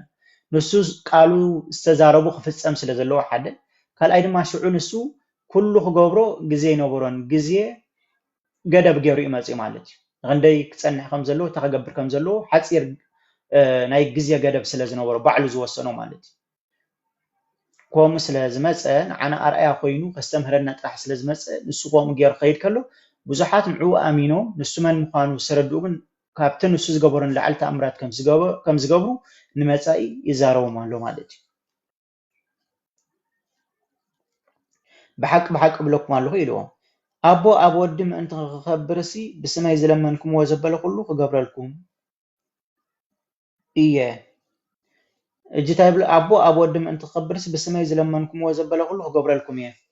ኣቦ ኣብ ክርስቶስ ምእንቲ ክኸብር ብስም ክርስቶስ ተደኣ ለሚንካ ዝኾነ ነገር ክገብረልኩም እየ ክብል ከሎ ብስልጣን ሓደ ስለ ዝኾነ ብባህሪ ሓደ ስለ ዝኾነ ብመለኮት ሓደ ስለ ዝኾነ ፍልልይ ስለ ዘይብሎም ናብ ክርስቶስ ምጽላይ ብስም ክርስቶስ ምጽላይ ንኣቦ እውን ዝሕጉሶ ስለ ዝኾነ ምክንያቱ ክልተ ኣማልኽቲ ኣይኮኑን ክልተ ኣማልኽቲ ተደኣ ኮይኖም ክቃነኑ እዮም ምክንያቱ እቲ ሓደ ልዕል ክብል ከሎ እቲ ሓደ ትሕት ክብል እዩ ንሳቶም ግን ሓደ ኣምላኽ ስለ ዝኾነ ፍልልይ ስለ ዘይብሎም ብመለኮት ወይ ከዓ ብስልጣን ብስም ክርስቶስ ዝለመንክምዎ ዘበለ ክገብረልኩም እየ እዩ ዝብሎም ዘሎ ማለት እዩ ምክንያቱ ክብሪ ናይ ክርስቶስ ክብሪ ናይ ኣቦን ናይ መንፈስ ቅዱስን እውን ስለ ዝኾነ ክብሪ ናይ ኣቦ ድማ ናይ ወልድን ናይ መንፈስ ቅዱስን ስለ ዝኾነ ብክብሪ ሲ ኣይበላለፁን እዮም ማለት እዩ ቅነ ዝበሃል የለን ምክንያቱ ክልተ ኣማልኽቲ ኣይኮኑን ወይ ሰለስተ ኣማልኽቲ ኣይኮኑን ሓደ ኣምላኽ ስለ ዝኾነ ማለት እዩ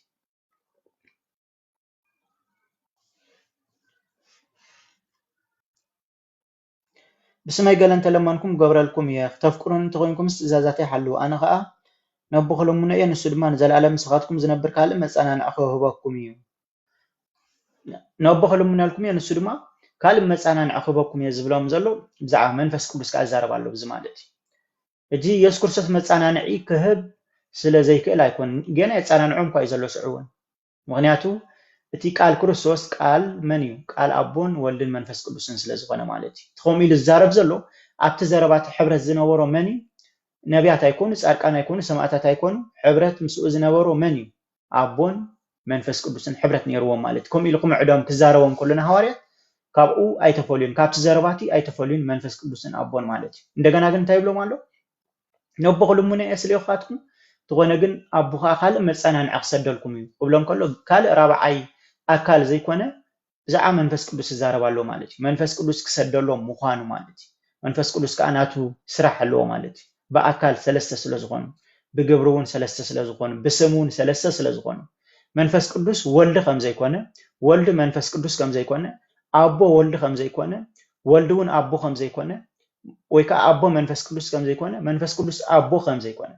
ነናቶም ስም ነናቶም ግብሪ ነናቶም ኣካል ከም ዘለዎም እዩ ዘተንባሃሎም ዘሎ ማለት እዩ ስለዚ ካልእ መፀናንዒ ክሰደልኩም እዩ ዝብሎም ዘሎ ብዛዕባ መንፈስ ቅዱስ ማለት እዩ ናይ መፀናንዒ መንፈስ ቅዱስ ክሰደልኩም ክብሎም ከሎ ካልእ ኣካል ግን ከዓ ብስልጣን ብመለኮት ሓደ ዝኾነ ምስኣቶም መንፈስ ቅዱስ መፂኡ ከፀናንዑ ምዃኑ ኣቦ ክሰደሎም ምዃኑ ይነግሮም ኣሎ ማለት እዩ ሕጂ ክርስቶስ ክሰድድ ስለ ዘይክእል ኣይኮነን ክርስቶስ ከፀናንዕ ስለ ዘይክእል ኣይኮነን ክርስቶስ እንታይ ስለ ዝኾነ ንሱ ብኣካል ምስኦም ብስጋ ብዙሕ ስለ ዝመሃሮ እንደገና ክዓርግ ስለ ዝኾነ ይዛረቦም ዘሎ ማለት እዩ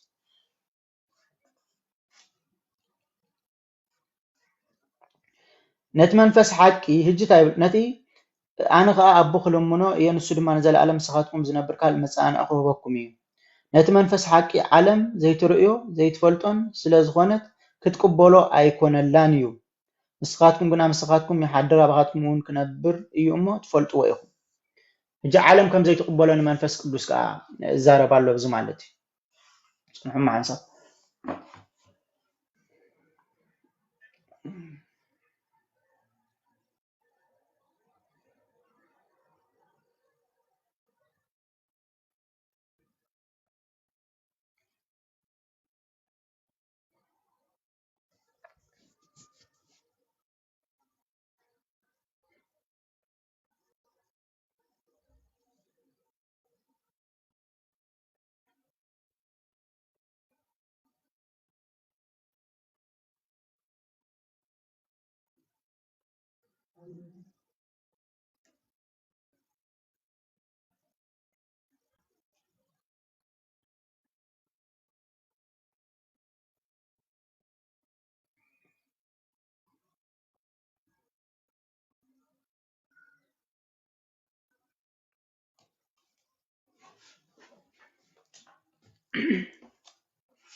اوكي تشارجر كسر رايلن ايش اوكي سمعك مالو دمتي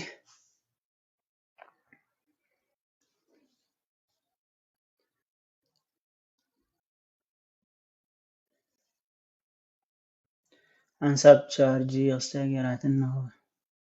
كوس غلا للي قرب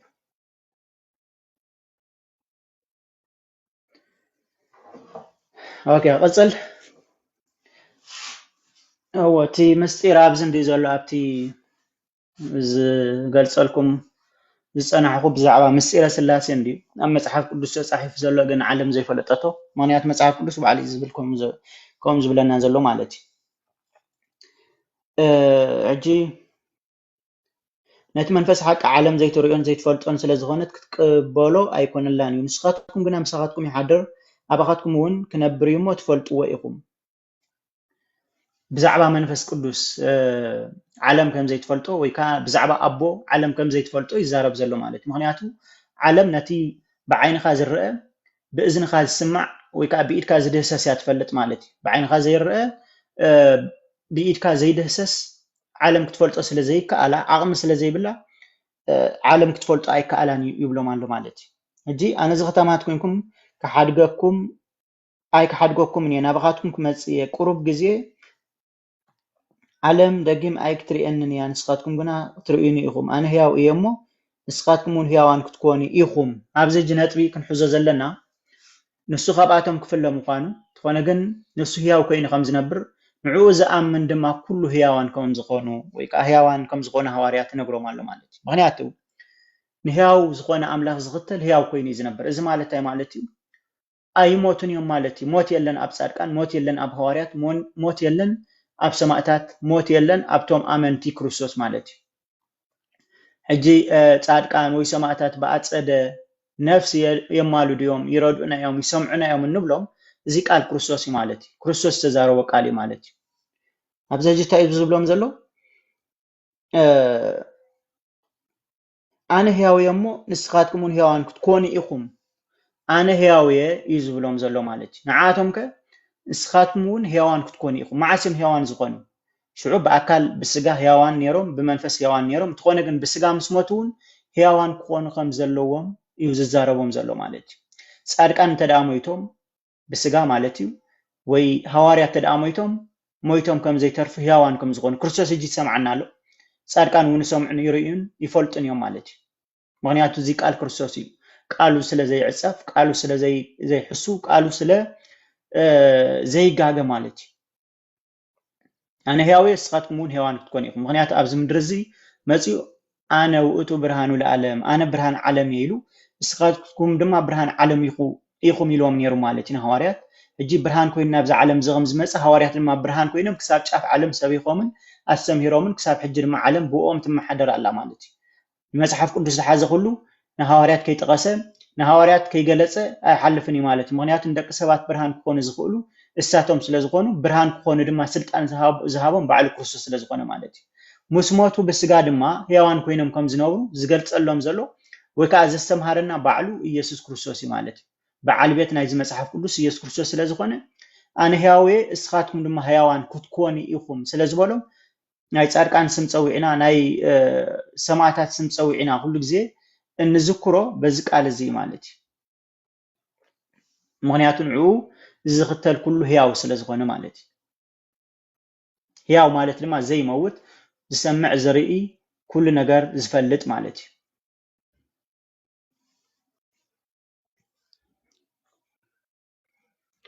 بتمعلت يا أنا أبوي نسخاتكم كأباي أنا ونا بخاتكم هلاوي تفلتيهم بتتزازاتي زلوا أما زحلوا نسو إذا فكرني تزازاتي زلوا مخاز زحلوا نسو إذا فكرني يبلو مالو نتزفكرني دما أبوي يفكر إيو أنا ون أفكره رأسيكا أقلتسلو أبو كفكرك تداخوينو كرسوس كفكرك على كرسوس تفكيركاس أبو ون يفكرك أي مالتي معناته حدث لزوان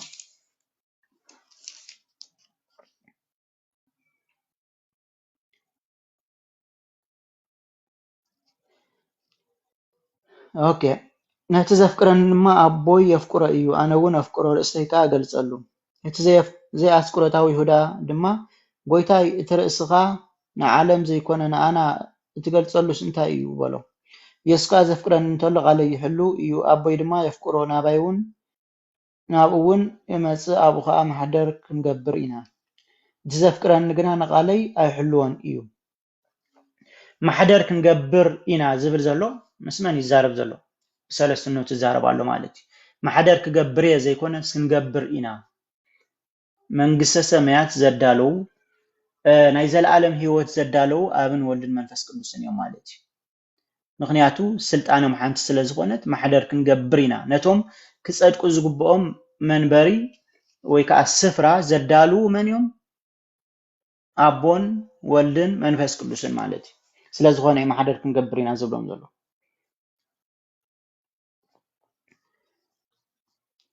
ኦኬ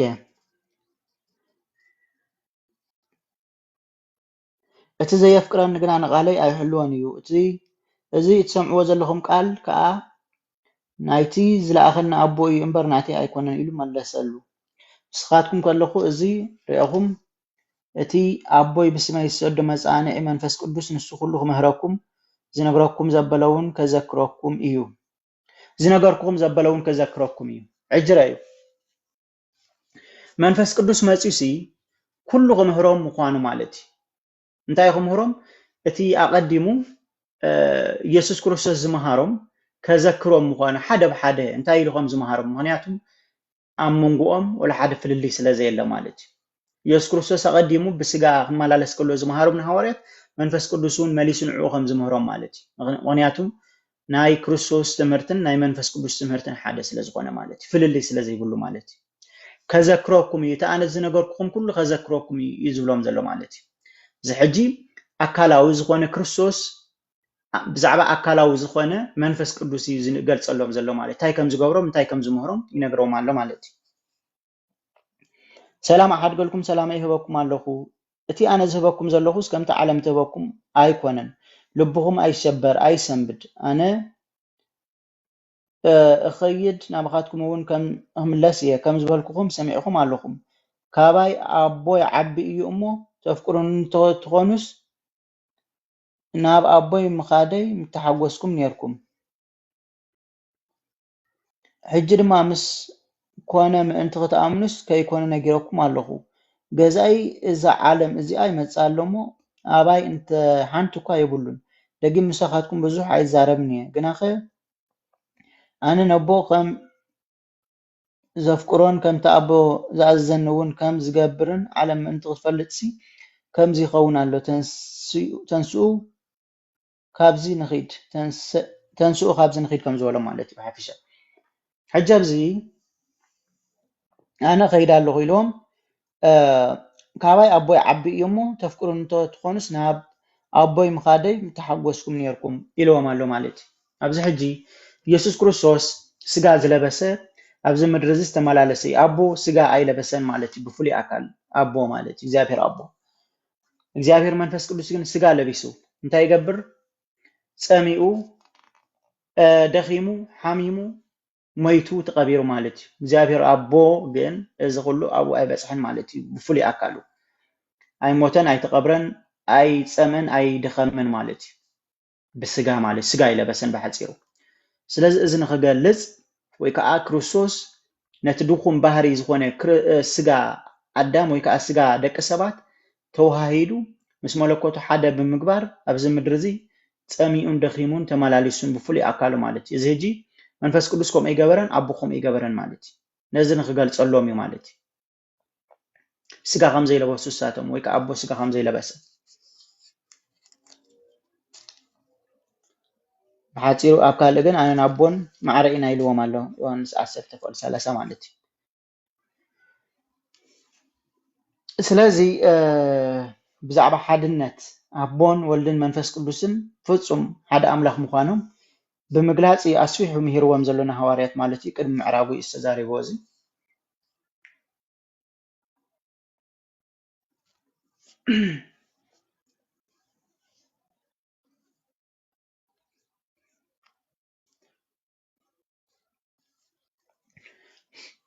مسك يعني حتى انت عليكم كان رأي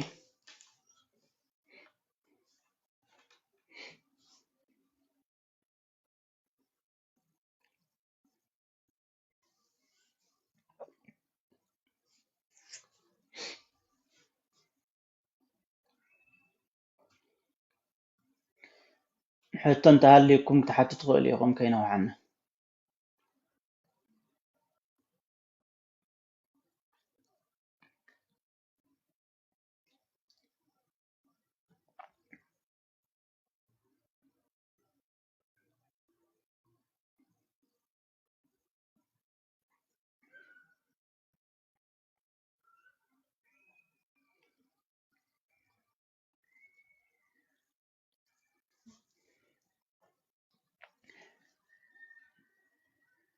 بحصيرتي ناي ابن ولدن منفس قدسن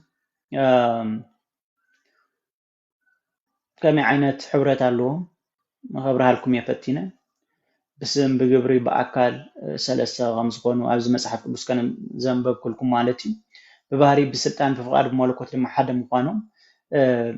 كم زغلت لنا مالتي زي قال مسحف قدس يوحنس وانجيل كم بولكم صنعكم እንዳንበብኩ ገልጸልኩም صنعكم مالتي ኢየሱስ ክርስቶስ ተዛረቡ እሱ ሕጂ እንተ ዘይተረዲእናዮ ብፍሉይ እቲ ኣቦ መኒው መንፈስ ቅዱስ መኒው ወልድ መኒው ብፍሉይ እንተ ዘይተረዲእናዮ ክርዳእና ኣይክእልን እቲ ናይ መጽሓፍ ቅዱስ ትሕዝቶ ብምሉእ እውን ማለት እዩ ምክንያቱ ኩሉ ሮሜ ይኹን ዕብራውያን ይኹን ዮሃንስ ወንጌል ይኹን ቀዳማይ ቆሮንጦስ እዚ ኩሉ ማለት እዩ መልእኽታት ብሓፂሩ ብዛዕባ ኣቦን ወልድን መንፈስ ቅዱስን ፈላልዩ ዝገልጽ ቃል ዘለዎ ስለ ዝኾነ ማለት እዩ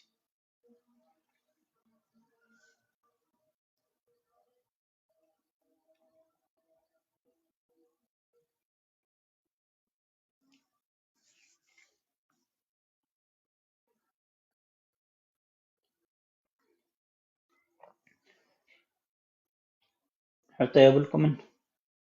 زي عليكم كود بقى